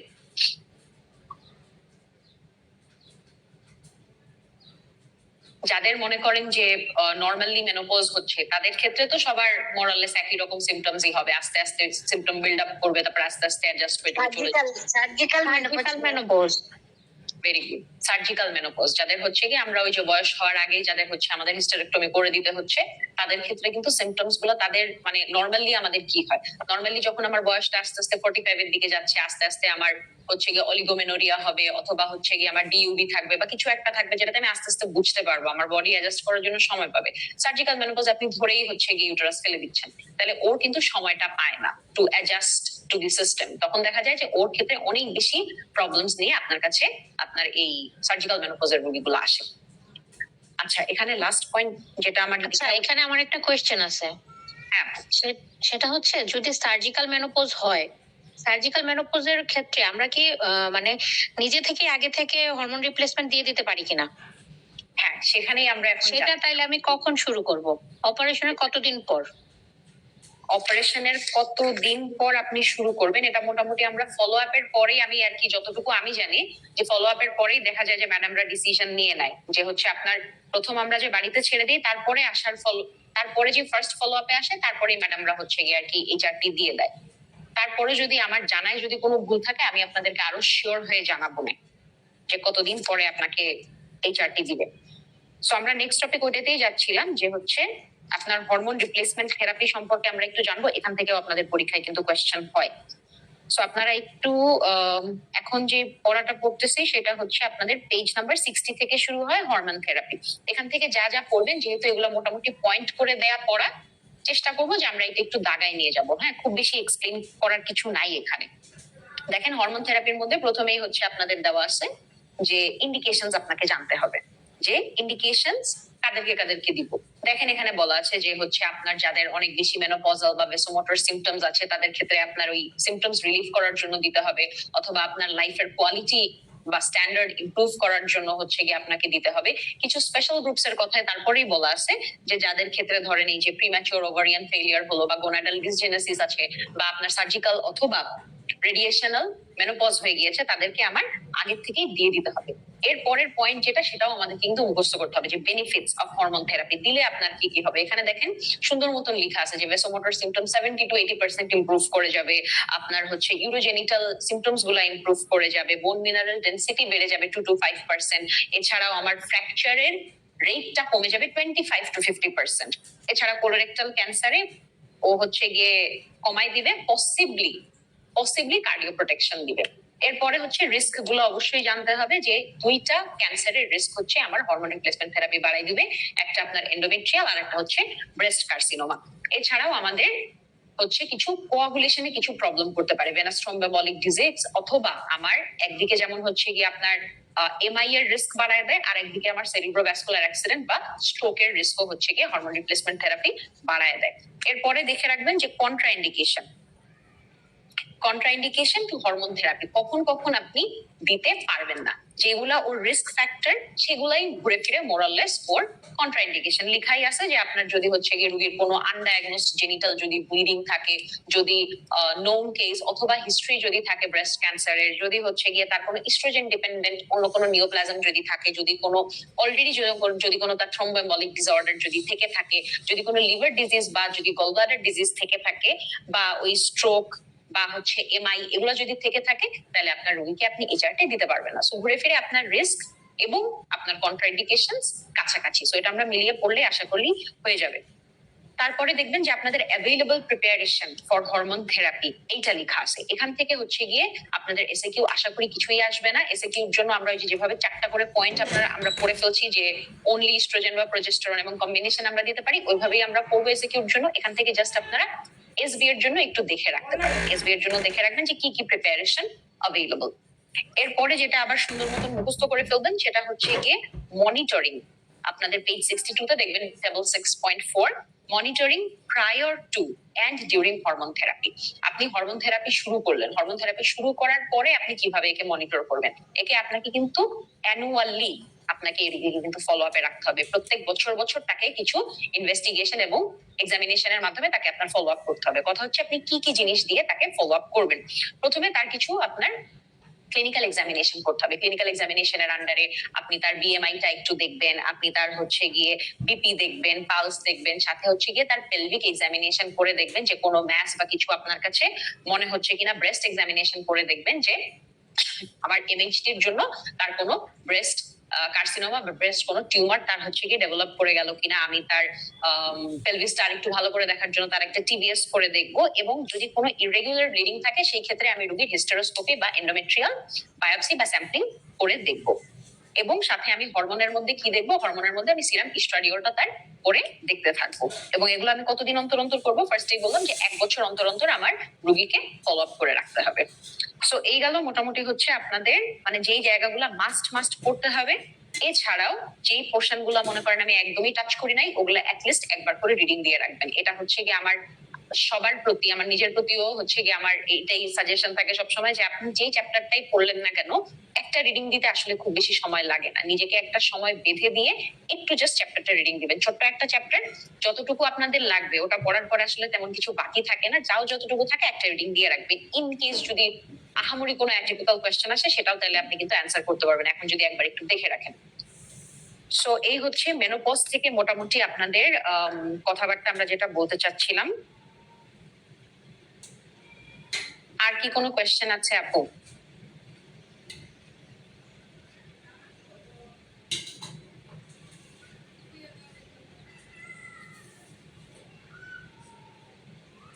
ওকে, যদি কোনো কোয়েশ্চেন না থাকে আমরা আসলে নেক্সট টপিকটাতে আগায় যাব, যেটা কিনা আপনাদের অবর্শন। অ্যাবর্শনের জন্য আমাদের দুইটা বই লাগবে, যেটা আমরা আগেই বলেছিলাম যে আপনাদের এটা পড়তে হবে হচ্ছে গিয়ে অবস তত্ত্ব চ্যাপ্টার 16 থেকে। মূলত আমরা এই জায়গাটা আজকে পড়বো, এবং ম্যানেজমেন্টের জন্য পড়বো হচ্ছে ওজিএসপি গাইডলাইন। এই দুইটা আপনাদের লাগবে। আশা করি আপনারা সামনে অলরেডি নিয়ে বসছেন। অ্যাবর্শনের জন্য কজ গুলা হচ্ছে গিয়ে আমরা একটু পরে যখন আরপিএল পড়বো, আরপিএল এর সাথে ইনশাল্লাহ আমি একসাথে করে বলে দিব, তাহলে আপনাদের বুঝতে, ধরতে এবং মুখস্থ করতে ইজি হবে। সো আসেন যে আমরা অ্যাবর্শনের ডেফিনেশন দিয়ে, টাইপস গুলা দিয়ে আমরা পড়া শুরু করি। অ্যাবর্শনের বাই ডেফিনেশন আমরা জানি যে হচ্ছে গিয়ে আপনার যদি লস অফ প্রেগনেন্সি যদি হয় before the viable age of pregnancy. According to WHO এটা হচ্ছে গিয়ে আপনাদের বলা আছে যে 22 সপ্তাহ। আমাদের দেশের জন্য আমরা হচ্ছে গিয়ে এখনো 28 সপ্তাহ ধরি, যে 28 সপ্তাহের আগে যদি হচ্ছে গিয়ে আপনার প্রেগনেন্সি লস হয়ে যায়, সেটাকেই আমরা 28 সপ্তাহ অথবা ভায়াবল এজ অফ প্রেগনেন্সি, অথবা বলা আছে যে অ্যাবাউট 500 গ্রাম যদি আপনার ফিটাসের ওজন হয়, তার আগেই যদি হচ্ছে গিয়ে আপনার এই প্রেগনেন্সি আপনি লুজ করে যান, সেটাকেই আমরা অ্যাবর্শন বলে থাকি। এই অ্যাবর্শন হতে পারে আপনার 5টা ডিফারেন্ট টাইপের আপনার হতে পারে: থ্রেটেন্ড, ইনএভিটেবল, ইনকমপ্লিট, কমপ্লিট বা সেপটিক অ্যাবর্শন। এখন এগুলা পড়ার জন্য আমার কাছে মনে হয়, আমার কাছে নিজের পড়তে যেটা মনে হয়েছিল, যে অ্যাবর্শনের টাইপস বা হচ্ছে গিয়ে এটার ক্লিনিক্যাল ফিচার্স কোনটা দেখতে কিরকম হয়, এইটা বোঝার জন্য আসলে সব থেকে বেস্ট আমার কাছে মনে হয়েছে আপনাদের চ্যাপ্টার 16 এর পেজ 161 নাম্বার পেজে দেখবেন একটা টেবিল দেওয়া আছে, ছক করে দেওয়া আছে সুন্দর করে, টেবিল 16.1। এই জায়গাটা আমার কাছে খুবই এফেক্টিভ মনে হয়েছে, যে আমরা সবাই মোটামুটি এগুলা জানি, ক্লিনিক্যাল এক্সামিনেশনে কি পাবো, কোনটাতে কি পাবো না পাবো সবাই জানি, কিন্তু একটা গ্ল্যান্স দেখার জন্য এই টেবিলটা মানে খুবই চমৎকার একটা প্রেজেন্টেশন।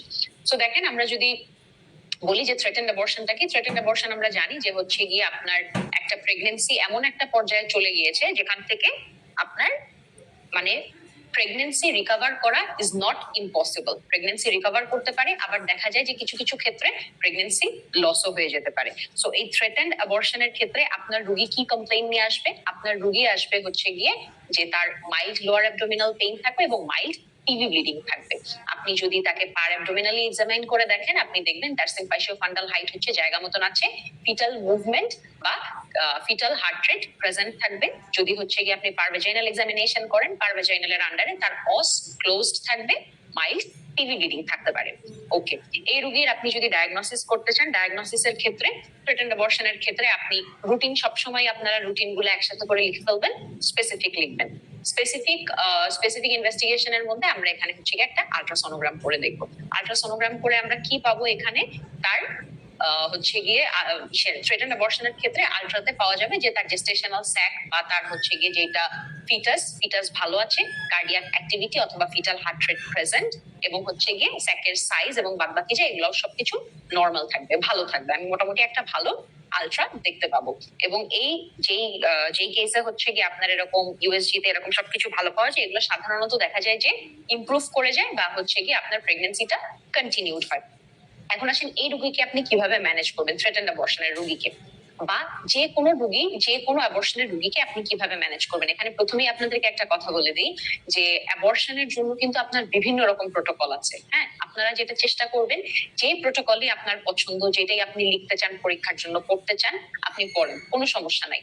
বাট এনশিওর করেন যে হচ্ছে অনেকগুলা প্রোটোকল পড়তে যেন না, যে কোনো একটা পড়েন। সাধারণত এসবিএ তে যেহেতু অনেকগুলা প্রোটোকল, এসবিএ তে আপনাদের এই টাইপের ম্যানেজমেন্ট এতগুলো প্রোটোকল বলা, আশা করি এটা আসবে না বা আসেনি এই পর্যন্ত।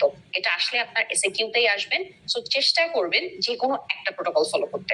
এমনিতেই হচ্ছে গিয়ে অনেকগুলা ম্যানেজমেন্ট, স্পেশালি হচ্ছে গিয়ে আপনাদের এই আচ্ছা এখানে তাই তো বলি 6টা টাইপের, এখানে মিসডটা লেখা হয় নাই, হ্যাঁ মিসডটা বসানো আছে।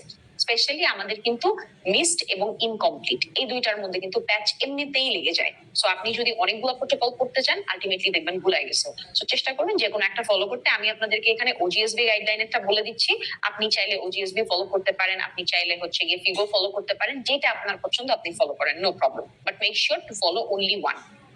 সো আসেন যে আপনি হচ্ছে গিয়ে এই থ্রেটেন্ড অ্যাবর্শনকে কিভাবে ম্যানেজ করবেন। থ্রেটেন্ড অ্যাবর্শনের ক্ষেত্রে আপনি হচ্ছে গিয়ে রোগীকে কমপ্লিট বেড রেস্টে থাকতে বলবেন, রোগীকে স্ট্রেসফুল অ্যাক্টিভিটি অ্যাভয়েড করতে হবে, রোগীকে ইন্টারকোর্স অ্যাভয়েড করতে হবে, এবং রোগীকে বাদ বাকি আপনি হচ্ছে কি নিউট্রিশিয়াস ফুড খাবে, সাথে হচ্ছে ফলিক অ্যাসিড, ক্যালসিয়াম এগুলো সাপ্লিমেন্ট দিবেন, এবং রোগীকে আপনি অন্য কোনো কিছু দিবেন না, আপনি এক্সপেক্টেন্ট ম্যানেজমেন্ট করবেন। এক্সপেক্টেন্ট ম্যানেজমেন্ট করবেন, তাকে 2 উইকস পরে একটা ইউএসজি করে আপনার কাছে ফলো আপে আসতে বলবেন। আপু আমরা তো হচ্ছে ওয়ার্ডে অনেক প্রোজেস্টেরন দেই, আমরা তো হচ্ছে গিয়ে সিনথেটিক বা অনেক কিছু দেই, এত কিছু আমরা ওয়ার্ড ইউজ করি। আপা ওয়ার্ডে আমরা প্রোজেস্টেরন দিয়ে থাকি, কিন্তু কোনো বই খাতাতে প্রোজেস্টেরনের কোনো এভিডেন্ট রোল লেখা নাই। যেহেতু প্রোজেস্টেরন কোনো বইতে মেনশন করা নাই, চেষ্টা করবেন বা আমার সাজেশন হবে যে আপনারা প্রোজেস্টেরনটা লিখেন না, পরীক্ষার জন্য রিটেনের জন্য প্রোজেস্টেরন লিখবেন না। লিখবেন আমরা এক্সপেক্টেন্ট ম্যানেজমেন্ট করব, 2 সপ্তাহ পরে আপনার কাছে রোগী একটা ইউএসজি করে ফলো আপে আসবে। এই হচ্ছে আপনার থ্রেটেন্ডের ম্যানেজমেন্ট। এরপরে আসে ওজিএসবি থেকে কত পাতা ওজিএসবি তে? আচ্ছা ওজিএসবি তে as far as I know এটা হচ্ছে গিয়ে ওজিএসবি তে খুব সম্ভব 111 নাম্বার পাতা আপা। 112 নাম্বার পাতাতে হচ্ছে আপনাদের দেখবেন যে ফ্লো চার্ট করে দেওয়া আছে, খুব সুন্দর করে ফ্লো চার্ট করে আলাদা আলাদা প্রত্যেকটা অ্যাবর্শনের ম্যানেজমেন্ট আছে, ওখান থেকে জাস্ট ছাড়া মুখস্থ করে ফেলবেন, ওইটাই পরীক্ষার খাতায় লিখবেন। আচ্ছা সো থ্রেটেন্ডে আপনি এক্সপেক্টেন্ট করলেন এবং রোগীকে 2 সপ্তাহ পর ফলো আপে আসতে বললেন। এরপরে আসেন যে হচ্ছে গিয়ে আপনার ইনএভিটেবল অ্যাবর্শন। ইনএভিটেবল অ্যাবর্শন কোনটা, যেটা আমরা জানি যে এটা হচ্ছে প্রেগন্যান্সি আপনার লস হয়েই যাবে, there is no turning back.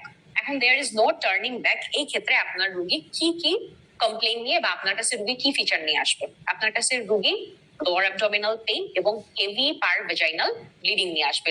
Lower abdominal pain হচ্ছে আপনার moderate two severe lower abdominal pain, এবং হচ্ছে হেভি পিভি ব্লিডিং নিয়ে আসার পরে আপনি রোগীকে এক্সামাইন করতেছেন। এক্সামাইন করে আপনি যেহেতু ইনএভিটেবল অ্যাবর্শনের ক্ষেত্রে আপনি দেখবেন যে হচ্ছে গিয়ে রোগীর সিম্ফাইসিও ফান্ডাল হাইট আইদার হচ্ছে গিয়ে করেসপন্ড করবে জেস্টেশনাল এজকে, অথবা একটু ছোট থাকতে পারে।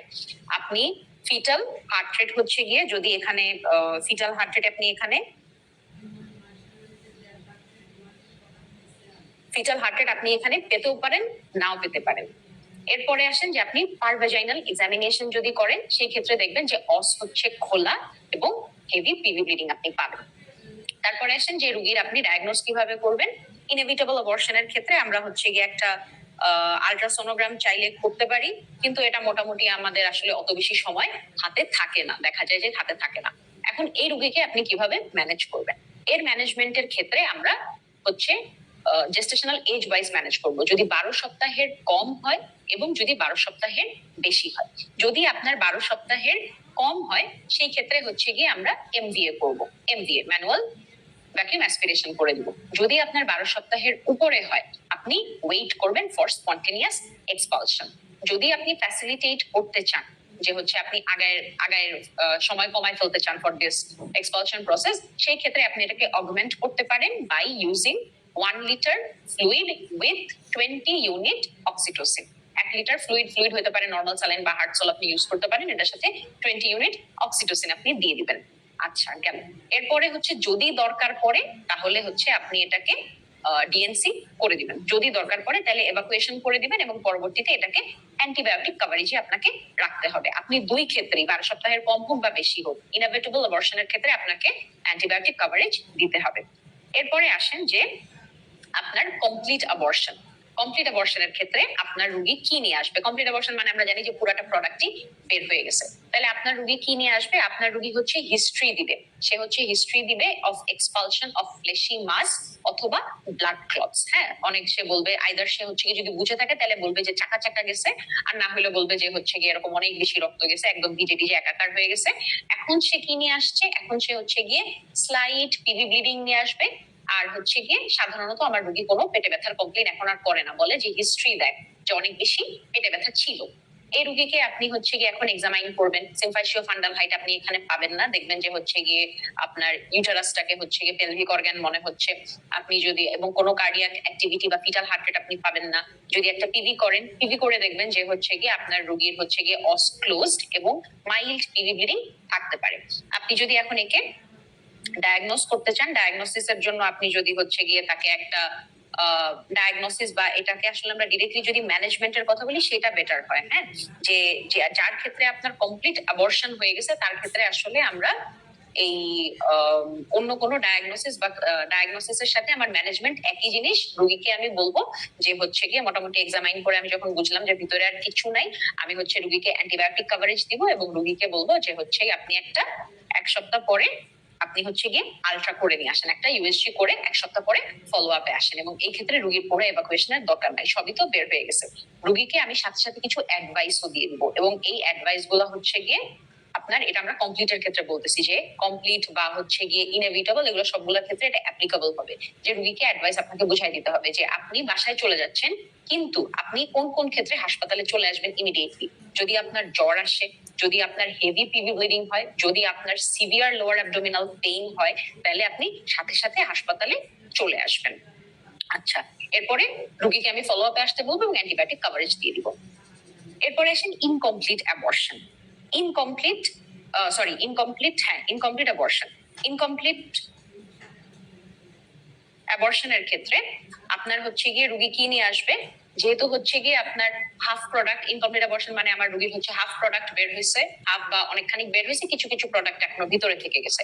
তাহলে আমার রোগী নিয়ে আসবে কিন্তু হচ্ছে গিয়ে mild moderate two severe lower abdominal pain নিয়ে আসবে এবং হেভি পিভি ব্লিডিং নিয়ে আসবে, অনেক ব্লিডিং থাকবে রোগীর এবং ক্র্যাম্পিং পেইন থাকবে। সাথে সে একটা হিস্ট্রি দিবে যে হচ্ছে গিয়ে কিছু কিছু চাকা চাকা প্রোডাক্ট বের হয়েছে বা আমার অনেক বেশি ব্লিডিং হয়ে গেছে, এই হিস্ট্রি আপনাকে রোগী দিবে। আপনি যখন এক্সামাইন করবেন তখন সিম্পাশিও ফান্ডাল হাইট হচ্ছে গিয়ে আপনি কম পাবেন, less than the corresponding gestational age. যদি হচ্ছে আপনি পিভি করেন, পিভি করে দেখবেন যে হচ্ছে গিয়ে অস ওপেন থাকবে এবং হচ্ছে প্রোডাক্ট হ্যাঙ্গিং থাকতে পারে বা হচ্ছে গিয়ে আপনি হেভি পিভি ব্লিডিং পেতে পারেন। এরপরে আসেন যে এই রোগীকে আপনি যখন একটা ডায়াগনোসিসের জন্য আলট্রাসোনোগ্রাম করতে দিবেন, যদি হচ্ছে গিয়ে আপনার 12 সপ্তাহের কম থাকে প্রেগন্যান্সির বয়স, সেই ক্ষেত্রে আপনি দেখবেন যে হচ্ছে গিয়ে কোলাপসড জেস্টেশনাল স্যাক। যদি হচ্ছে গিয়ে আপনার 12 সপ্তাহের বেশি থাকে এই প্রেগন্যান্সিটা, তাহলে সেই ক্ষেত্রে দেখবেন যে হচ্ছে গিয়ে কার্ডিয়াক অ্যাক্টিভিটি নেগেটিভ থাকবে এবং হচ্ছে গিয়ে আমার সাইজ ছোট হয়ে আসবে, আমার করেসপন্ডিং জেস্টেশনাল এজ থেকে কম থাকবে ওর হাইটটা বা ওর প্রোডাক্ট অফ কনসেপশনটা। আপনি ম্যানেজ কিভাবে করবেন? ইনকমপ্লিটের ক্ষেত্রে আপনার যদি 12 সপ্তাহের কম হয় তাহলে সেই ক্ষেত্রে আপনি হচ্ছে গিয়ে রোগীকে এমডিএ করতে পারেন, অথবা আপনি তাকে হচ্ছে গিয়ে মুখে ট্যাবলেট সাইটোমিস বা মিসোপ্রোস্টল আমরা যেটা দিই, আপনি মিসোপ্রোস্টল তাকে দিবেন হচ্ছে 2 ট্যাবলেট সাবলিঙ্গুয়ালি স্ট্যাট। সাবলিঙ্গুয়ালি স্ট্যাট দিবেন 2টা ট্যাবলেট। আর যদি 12 সপ্তাহের বেশি হয় সেই ক্ষেত্রেও আপনি দেখবেন আপনার ওজিএসবি গাইডলাইনে একই ম্যানেজমেন্ট বলা আছে যে আপনি সাবলিঙ্গুয়ালি 2টা ট্যাবলেট স্ট্যাট দিয়ে দিবেন, অথবা 2টা ট্যাবলেট অথবা 400 মাইক্রোগ্রাম আপনি স্ট্যাট দিয়ে দিবেন। তাহলে দুইটার মধ্যে পার্থক্য কি? আপনি ইনকমপ্লিটের ক্ষেত্রে 12 সপ্তাহের কম এবং বেশি দুজনকে একই ট্রিটমেন্ট দিবেন, শুধু 12 সপ্তাহের আগে যদি হয় সেই ক্ষেত্রে আপনার আরেকটা অল্টারনেটিভ অপশন আছে, সেটা হচ্ছে আপনি এমডিএ করতে পারেন। এই হচ্ছে ইনকমপ্লিটের ক্ষেত্রে। এরপরে আসেন যেটা হচ্ছে গিয়ে আমার এখানে মিস হয়ে গেছে বা হচ্ছে গিয়ে আমি এখানে এই জায়গায় আমার নাম লেখা হয় না, সেটা হচ্ছে মিসড অ্যাবর্শন। ইনকমপ্লিটে মোর দেন 12 উইকস হলে আমি তো হচ্ছে 400 মাইক্রোগ্রাম স্টেট দিব ওরাল। আর কি করতে পারি? ওটা কি ইভাকুয়েট করে দেব মোর দেন 12 উইকস? আপা যদি হচ্ছে গিয়ে ওই থাকে, এখানে দেখবেন আপনার বইয়ের মধ্যে হচ্ছে গিয়ে অনেকগুলো অপশন আছে। হ্যাঁ, আমি আপনাদেরকে সব থেকে সহজটা বলছি বা আরো সহজ করে প্রথমে সহজটা বলি, তারপরে বিভিন্ন অল্টারনেটিভ গুলো বলে দিচ্ছি। আপনার যদি একদম মুখস্থ করার জন্য আপনি মনে রাখতে চান, আপনার ইনকমপ্লিটের ক্ষেত্রে ম্যানেজমেন্ট একটাই, সেটা হচ্ছে আসলে 2 ট্যাব সাবলিঙ্গুয়ালি স্ট্যাট। এটাই হচ্ছে আপনার ম্যানেজমেন্ট। যদি 12 সপ্তাহের কম হয় তাহলে এইটার সাথে মানে এইটাও করতে পারেন অথবা এমবিএ করতে পারেন। এমবিএ যদি 12 সপ্তাহের কম হয়। যদি 12 সপ্তাহের বেশি হয় তাহলে আপনি ওই যে 2 ট্যাব স্ট্যাট দিলেন সাবলিঙ্গুয়ালি, অথবা আপনি হচ্ছে গিয়ে ইনফিউশন চালাইতে পারেন। ইনফিউশনের মধ্যে আপনি অক্সিটোসিন দিয়েও হচ্ছে গিয়ে ওকে এভাকুয়েট করে দিতে পারেন। দেখবেন যে আপনার গাইডলাইনের মধ্যে এই দুটা ইভেন তিনটা করেও আই গেস এখানে তিনটা প্রবাবলি অপশন দেওয়া আছে। সো এখানে অনেকগুলো করে অপশন আছে, আমি একদম ইজিয়েস্ট অপশনটা আপনাদেরকে বলেছি যেন মনে থাকে। আর আমার নিজেরা কি এগুলো মনে রাখতে কষ্ট হতো বলে আমি একদম ইজিয়েস্ট অপশন গুলো মনে রেখেছিলাম। ইনকমপ্লিটের ক্ষেত্রে একটাই ট্রিটমেন্ট, 2 ট্যাব সাবলিঙ্গুয়ালি স্ট্যাট, সাথে আপনি অল্টারনেটিভস লিখতে পারবেন, সাথে অল্টারনেটিভস। এরপরে আসেন আমরা বলছিলাম মিসড অ্যাবর্শনের কথা। মিসড অ্যাবর্শন বাই ডেফিনিশন এটার মানে কি যে আপনার হচ্ছে গিয়ে রোগীর অলরেডি ফিটাল লস হয়ে গেছে কিন্তু এক্সপালশন হয় নাই, ভিতরে প্রোডাক্ট অফ কনসেপশন আসলে কোনো কিছুই অ্যালাইভ নাই কিন্তু লস হয় না, মানে কিন্তু এখনো এক্সপালশন হয় নাই, বের হয় নাই। তাহলে মিসড অ্যাবর্শনের রোগী আপনার কাছে আসবে কি নিয়ে? সে আসবে হচ্ছে গিয়ে আপনার কাছে মোটামুটি একটা তার কোনো পেইনও থাকবে না। আর যদি হচ্ছে অ্যাডভান্সড প্রেগন্যান্সি হয়, যে 18 সপ্তাহের উপরে বা 20 সপ্তাহের উপরে হয়ে গেছে, তার ক্ষেত্রে সে বলবে যে হচ্ছে কোনো ফিটাল অ্যাক্টিভিটি নাই। আপনি যদি হচ্ছে গিয়ে তাকে এক্সামাইন এবং তার একটাই কমপ্লেইন থাকবে, সেটা হচ্ছে ব্রাউনিশ অথবা আপনার হচ্ছে গিয়ে মাইল্ড ব্রাউনিশ পারভাজাইনাল ডিসচার্জ থাকবে। Mild to moderate brownish pervaginal discharge নিয়ে রোগী আমাদের কাছে আসে, মিসড অ্যাবর্শনের রোগী। আমরা কি করব? এটাকে আমরা এক্সামাইন করতে যেয়ে দেখবো যে হচ্ছে গিয়ে তার সিম্পাশিও ফান্ডাল হাইট আইদার করেসপন্ডিং বা একটু কম থাকতে পারে। যদি আপনার মাথা নিচের দিকে বা হচ্ছে গিয়ে কনসেপশন যদি নিচের দিকে, কনসেপ্টাস নিচের দিকে নামতে থাকে, একটু কম থাকতে পারে। আমি যদি পিভি করি, পিভি করে দেখবো যে আমার অস হচ্ছে ক্লোজড থাকবে, অস ক্লোজ থাকবে। এখন আসেন যে এই মিসড অ্যাবর্শনের ক্ষেত্রে এই যে আমরা বাই ডেফিনেশন কিছু কথা বললাম, এর সাথে আমরা আরো আরেকটা কথা একটু জাস্ট এখন বলে যাব। এটা আমি আপনাদেরকে একটা এসবি এর মধ্যেও দেখাই দিব কেন বলছি। এই মিসড অ্যাবর্শনের আরেকটা ব্যাপার যেটা হচ্ছে কি আপনার থাকতে পারে, বা আরেকটা যে সাব টপিক আছে, সেটা হচ্ছে অ্যানএমব্রায়োনিক প্রেগন্যান্সি অথবা ব্লাইটেড ওভাম। কোন জিনিসটাকে আমরা বলি অ্যানএমব্রায়োনিক অথবা ব্লাইটেড ওভাম কাকে বলি? এটা হচ্ছে আপনার ধরেন আর্লি প্রেগন্যান্সির ক্ষেত্রে যদি হচ্ছে গিয়ে আপনি পান যে crown ramp length is 7 millimetre or more কিন্তু কোনো ফিটাল হার্ট রেট নাই। Crown ramp length 7 or more millimetre কিন্তু কোনো ফিটাল হার্ট রেট নাই। অথবা যদি আরেকটু প্রেগন্যান্সি যদি অ্যাডভান্স করে যায়, যে আপনি জেস্টেশনাল স্যাক পাচ্ছেন which is 25 millimetre or more কিন্তু কোনো ফিটাল পোল নাই। অথবা 25 millimetre or more fetal pole আছে কিন্তু কোনো ফিটাল হার্ট রেট নাই, মানে কোনো ফিটাল পোল নাই অথবা ফিটাল হার্ট রেট নাই। এগুলার যে কোনো একটা, তিনটা কন্ডিশন বলেছি কিন্তু আমরা, সিআরএল মোর দ্যান 7 কিন্তু ফিটাল হার্ট রেট নাই, gestational sac more than 25 more than or equal to 25 millimetre কোনো ফিটাল পোল নাই। এছাড়াও লাস্টে যেটা বললাম যে হচ্ছে আপনার gestational sac more than or equal to 25 millimetre কিন্তু কোনো ফিটাল ফিটাল পোল আছে কিন্তু কোনো ফিটাল হার্ট রেট নাই। সো এটা কিন্তু এটাকেও আপনার বলা হয় মিসড অ্যাবর্শন অথবা ব্লাইটেড ওভাম বলা হয়। এখন আসেন যে এই রোগী আপনার কাছে আসলো, আপনি এক্সামাইনও করলেন, এখন হচ্ছে গিয়ে রোগীর ডায়াগনোসিস আপনি কিভাবে করবেন? ডায়াগনোসিসের মধ্যে আপনি হচ্ছে গিয়ে যদি তার একটা আলট্রা করেন, আলট্রা করে আপনি দেখবেন যে হচ্ছে গিয়ে product of conception still within the uterus এবং ইউটারাসের অসটা বা সার্ভিক্সটা হচ্ছে গিয়ে ক্লোজড আছে। আপনি কি কিভাবে ম্যানেজ করবেন? যদি হচ্ছে গিয়ে আপনার 12 সপ্তাহের কম হয়, এখানে কিন্তু আপনার ম্যানেজমেন্টটা ডিফারেন্ট হয়ে যাবে মিস্টার ক্ষেত্রে। যদি 12 সপ্তাহের কম হয় তাহলে হচ্ছে গিয়ে আপনি ট্যাবলেট মিসোপ্রোস্টল দিবেন 3 ট্যাব স্ট্যাট 3 আওয়ারলি 3 ডোজেস। একদম 3 রুল।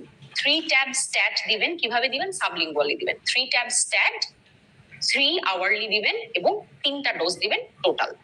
আর যদি হচ্ছে গিয়ে আপনার 12 সপ্তাহের উপরে হয়, 12 সপ্তাহের উপরে হলে আমি আবারও কিন্তু একদম ইজিয়েস্ট হচ্ছে আপনাদেরকে মেথডটা বলতেছি। 12 সপ্তাহের উপরে হলে 2টা ট্যাবলেট পার ভ্যাজাইনালি দিবেন স্ট্যাট, 2টা ট্যাবলেট পার ভ্যাজাইনালি স্ট্যাট দিবেন।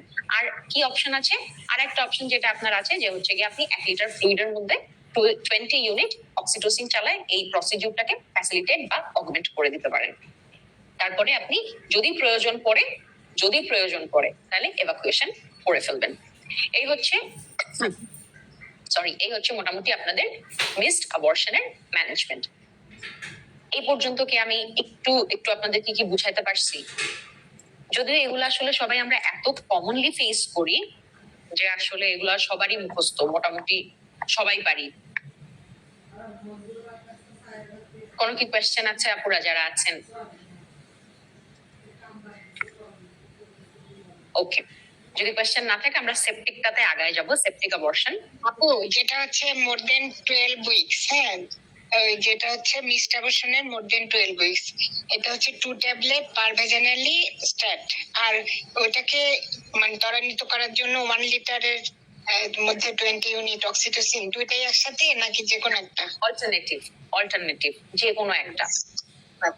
এখানে মানে খুবই ইজিলি এটা আমি বললাম, দেখবেন যে আপনাদের ওখানে কিন্তু সুন্দর মতন দুইটা অপশন আছে। আমি একটা ইজিয়ার অপশনটা বলেছি যে স্ট্যাট একটা ডোজ দিবেন, 2টা ট্যাবলেট পার ভেজাইনালি, একটাই ডোজ, স্ট্যাট ডোজ। আচ্ছা, এখন আসেন যে আমরা সেপটিক অ্যাবর্শন সম্পর্কে জানবো। সেপটিক অ্যাবর্শন মূলত বাই ডেফিনিশন যেটা বলে যে হচ্ছে গিয়ে যে কোনো abortion when associated with sepsis অথবা infection is called septic abortion। আমরা যেটা সাধারণত পেয়ে থাকি যে সাধারণত ইনডিউসড অ্যাবর্শনের পরে, ইনডিউসড অ্যাবর্শন, ইলিগালি ইনডিউসড অ্যাবর্শনের পরে সাধারণত সেপটিক নিয়ে আমাদের কাছে রুগী আসে সাধারণত। কিন্তু বাই ডেফিনিশন কিন্তু মাথায় রাখতে হবে যে কোনো অ্যাবর্শনের সাথেই যখন ইনফেকশন প্রেজেন্ট থাকবে এটাকে সেপটিক অ্যাবর্শন বলে। আপনাকে এখান থেকে কি কি জিনিস পড়তে হবে, যা এতক্ষণ আমরা বলতেছিলাম যে আপনার সাইন সিমটম, ডায়াগনোসিস আর ম্যানেজমেন্ট, এগুলো তো লাগবেই, সাথে আরো এক্সট্রা এই দুইটা জিনিস আপনাকে সেপটিকের থেকে পড়তে হবে। একটা হচ্ছে অর্গানিজম গুলা, এটা আপনারা অ্যারোবিক অ্যানারোবিক করে পড়ে নেবেন। এটা আপনার বইয়ের মধ্যে খেয়াল করবেন যে আপনাদের বইয়ের মধ্যে খুব সুন্দর মতন দেওয়া আছে হচ্ছে গিয়ে এই জিনিসগুলা পেজ 159-এ। হ্যাঁ, পেজ 159-এ একদম হচ্ছে গিয়ে আপনার মাইক্রো অর্গানিজম গুলার নাম লেখা আছে। এখন আসেন যে মাইক্রো অর্গানিজম নাম আমি হচ্ছে গিয়ে আর বললাম না, আলাদা করে বইয়ের মধ্যে আছে, এখান থেকে জাস্ট মুখস্থ করে ফেলবেন। এখন আসেন যে সেপটিকের রুগী আপনার কাছে কিভাবে আসবে, কি সাইন সিমটমস নিয়ে আসবে। আপনার কাছে সেপটিক অ্যাবর্শনের রুগী কিন্তু হচ্ছে গিয়ে নিয়ে আসবে যে রুগী প্রথমেই যখন আসবে আপনাকে তাকে দেখেই একটা টক্সিক লুক থাকবে রুগীর। হ্যাঁ, একদম টক্সিক, তাকে দেখে সিক মনে হবে এবং রুগীর হচ্ছে গিয়ে আপনার হাই রাইজ টেম্পারেচার থাকবে, সাথে চিউজ এন্ড রাইগার থাকতে পারে,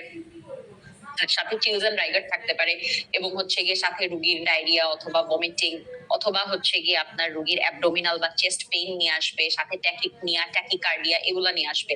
আর যদি রুগী আরো বেশি খারাপ হয়, হ্যাঁ, যে রুগী হচ্ছে একদম আপনার সেপটিক শকের দিকে চলে যাচ্ছে, সেই ক্ষেত্রে আপনার রুগীর কিন্তু জ্বর ছাড়া আপনার সেই ক্ষেত্রে রুগী হাইপোথার্মিয়া নিয়ে আসবে, উল্টা হাইপোথার্মিয়া নিয়ে আসবে, যেহেতু রুগীর সেপটিক শক ডেভেলপ করে গেছে। সো এটা মাথায় রাখতে হবে। এরপরে আপনি যখন এই রুগীকে এক্সামাইন করবেন, এক্সামাইন করার সময় আপনি কি কি পাবেন, ওই যে প্রথমেই আপনি বলছেন যে হচ্ছে টেম্পারেচার বেশি পাবেন আপনি রোগীর, তারপর পালস রেট বেশি পাবেন, যদি হচ্ছে সেপটিক শকে যেয়ে থাকে সেই ক্ষেত্রে আপনার বিপি ফল করে যেতে পারে। এছাড়া হচ্ছে গিয়ে আপনি ট্যাকিপনিয়াও পাবেন, তার মানে রেসপিরেটরি রেটটাও বেশি পাবেন। এরপরে যখন আপনি হচ্ছে গিয়ে রুগীকে পার অ্যাবডোমিনালি এক্সামাইন করতে যাবেন, আপনার পার অ্যাবডোমিনালি হচ্ছে গিয়ে রুগীর আপনার থাকতে পারে যে হচ্ছে গিয়ে অ্যাবডোমেন রিজিড থাকতে পারে, যদি কিনা হচ্ছে গিয়ে আপনার এই সেপটিক অ্যাবর্শনের সময় যদি কোনো হচ্ছে গিয়ে পারফোরেশন বা হচ্ছে গিয়ে যদি আরো কমপ্লিকেশন হয়ে যায় সেক্ষেত্রে অ্যাবডোমেন রিজিড থাকতে পারে। এছাড়াও হচ্ছে গিয়ে আপনার অ্যাবডোমেনের মধ্যে এটা খুবই রেয়ার, আমি নিজে কখনো দেখি নাই যে হচ্ছে গিয়ে আপনার একদম সফট কোনো ফিলিং আপনি হচ্ছে গিয়ে একদম পেলভিসের নিচের দিকে পেতে পারেন, যদি বড় কোনো পেলভিক অ্যাবসেস বা হেমাটোমা যদি হয়ে থাকে, পেলভিক অ্যাবসেস হয়ে থাকলে সেই ক্ষেত্রে পেতে পারেন, আমি কখনো দেখি নাই এটা। আচ্ছা, এরপরে আপনি যখন পিভি করবেন, পিভি করার মধ্যে আপনার হচ্ছে গিয়ে দেখা যাবে যে পিভির ক্ষেত্রে আপনি ওই পোস্টেরিয়র ফর্নিক্স দিয়ে যাইলে একটা বগি অ্যাবসেস বা একটা বগি ফিলিং আপনি পাবেন, which will indicate pelvic abscess. আর হচ্ছে ফাউল স্মেলিং ডিসচার্জ থাকবে, একদম এটা আমরা সবাই জানি যে ফাউল স্মেলিং ডিসচার্জ আসে। এরপরে আসেন যে আপনি এক্সামাইন করার পরে রুগীর ইনভেস্টিগেশনস করবেন। ইনভেস্টিগেশন কি কি ইনভেস্টিগেশন পাঠাবেন একটা রুগীর ক্ষেত্রে? আচ্ছা, মাঝখানে একটা মনে হয় বলতে ভুলে গেছি, আপনার হচ্ছে গিয়ে মিসড অ্যাবর্শন এবং সেপটিক সবগুলোর ক্ষেত্রেই তো মনে করেন আপনারা হচ্ছে গিয়ে ইউজুয়াল, আমরা হচ্ছে গিয়ে আলট্রাসোনোগ্রামের কথা বলেছি, এই দুইটার ক্ষেত্রে আলট্রাসোনোগ্রামের সাথে অবশ্যই সিবিসির কথা বলতে হবে। মিস্টের ক্ষেত্রে কেন বলবেন? কারণ মিস্টের ক্ষেত্রে আপনি সিবিসি করে মেইনলি রুগীর প্লেটলেট কাউন্ট দেখতে চান। এখানে প্লেটলেট কাউন্ট যদি দেখেন আপনি প্লেটলেট কাউন্ট কমে গেছে, সেই ক্ষেত্রে রুগীকে কোয়াগুলেশন প্রোফাইল করতে হবে, কারণ missed abortion is we know যে হচ্ছে গিয়ে ওই প্রোডাক্ট অফ কনসেপশনটা becomes a source of infection and ultimately it becomes a source for DIC. So এর জন্য আপনাকে রুগীকে মিস্টার বর্ষণের রুগীকে একটা সিবিসি করে আলটিমেটলি দরকার পড়লে কোয়াগুলেশন প্রোফাইল আপনি করতে দিবেন। সেপটিক অ্যাবর্শনের রুগীর ক্ষেত্রে আপনি কি কি দিবেন? এখানে আপনাকে অনেকগুলো ইনভেস্টিগেশন পাঠাতে হবে। এখানে আপনি রুগীর হচ্ছে গিয়ে একদম সুন্দর মতন রুটিন স্পেসিফিক করে লিখে ফেলবেন। রুটিনের আন্ডারে আপনি হচ্ছে গিয়ে রুগীর একটা সিবিসি পাঠাবেন। সিবিসির মধ্যে আপনি এখানে তার হেমোগ্লোবিন লেভেল দেখতে চাচ্ছেন, তার হচ্ছে গিয়ে আপনি ডাব্লিউবিসি কাউন্ট দেখতে চাচ্ছেন, এর মধ্যে দিয়ে আপনি নিউট্রোফিল কাউন্ট, লিম্ফোসাইট কাউন্ট এগুলোও দেখতে চান। সাথে আপনি হচ্ছে গিয়ে রুগীর একটা ইউরিনের আরএমই পাঠাই দিবেন এবং ইউরিনের একটা কালচার পাঠাই দিবেন। কালচার পাঠাবেন টোটাল 3টা। ইউরিনের একটা কালচার পাঠাবেন, ব্লাডের একটা কালচার পাঠাবেন এবং একটা হাইভোজাইনাল সোয়াব পাঠাবেন ফর কালচার সেন্সিটিভিটি। এছাড়া আপনি ব্লাডের আর কি কি এক্সামিনেশন বা কি কি ইনভেস্টিগেশন পাঠাইতে চান? ব্লাডের ক্ষেত্রে আপনি সিরাম ইলেকট্রোলাইট করতে চান, কারণ হচ্ছে গিয়ে এই রোগীর ক্ষেত্রে দেখা যায় যে তার পেরিটোনাইটিস থাকতে পারে, পেরিটোনাইটিস থাকলে তার ইলেকট্রোলাইটিক ইমব্যালেন্স থাকতে পারে। রোগীর হচ্ছে গিয়ে আপনি একটা সিরাম ক্রিয়েটিনিন করতে চান যে ডিআইসি বা হচ্ছে গিয়ে আমার ফার্দার কোনো একেআই পর্যন্ত ডেভেলপ করলো কিনা এটার জন্য ক্রিয়েটিনিন করতে চান, এবং রোগী সেপটিক শকের দিকে যাচ্ছে কিনা এটা দেখার জন্য আমরা একটা সিরাম ল্যাকটেটও করতে চাই। সাথে আপনি একটা সিআরপি পাঠাবেন। এগুলা গেল ব্লাডের ইনভেস্টিগেশন। এছাড়াও আপনি আর কি কি করতে চান? আপনি হচ্ছে গিয়ে একটা প্লেন এক্সরে অ্যাবডোমেন করতে চান, সাথে আপনি একটা চেস্ট এক্সরে পিএবিউ করতে চান। এগুলো করে আপনি কি দেখতে চাচ্ছেন? এগুলো আমরা মেইনলি সবাই জানি যে প্লেন এক্সরে করে আমি কোনো গাট ইনজুরি বা কোনো গাট পারফোরেশন হয়েছে কিনা এটা বোঝার চেষ্টা করতেছি, এবং চেস্ট এক্সরে করে আমি হচ্ছে গিয়ে তার কোনো অ্যাটেলেকটেসিস ডেভেলপ করেছে কিনা এইটা বোঝার চেষ্টা করতেছি। এরপরে আসেন সাথে হচ্ছে আরেকটা যে জিনিস ইম্পর্টেন্ট, যে জিনিস আলট্রাসোনোগ্রাম। আলট্রাসোনোগ্রাম করে আমি কি দেখতে চাচ্ছি? আলট্রাসোনোগ্রাম করে আমি দেখতে চাচ্ছি ভিতরে কোনো রিটেইন প্রোডাক্ট আছে কিনা, কোনো ফরেন বডি আছে কিনা, বা আমার ইউটারাসের কোনো পারফোরেশন হয়েছে কিনা, এগুলো আমি একটা ইউএসজি করে দেখতে চাই। সো এই গেল মোটামুটি আমাদের ইনভেস্টিগেশনের পরেই দেখবেন যে হচ্ছে কি আপনাদের পেজ 159 এর মধ্যে কমপ্লিকেশনস লেখা আছে।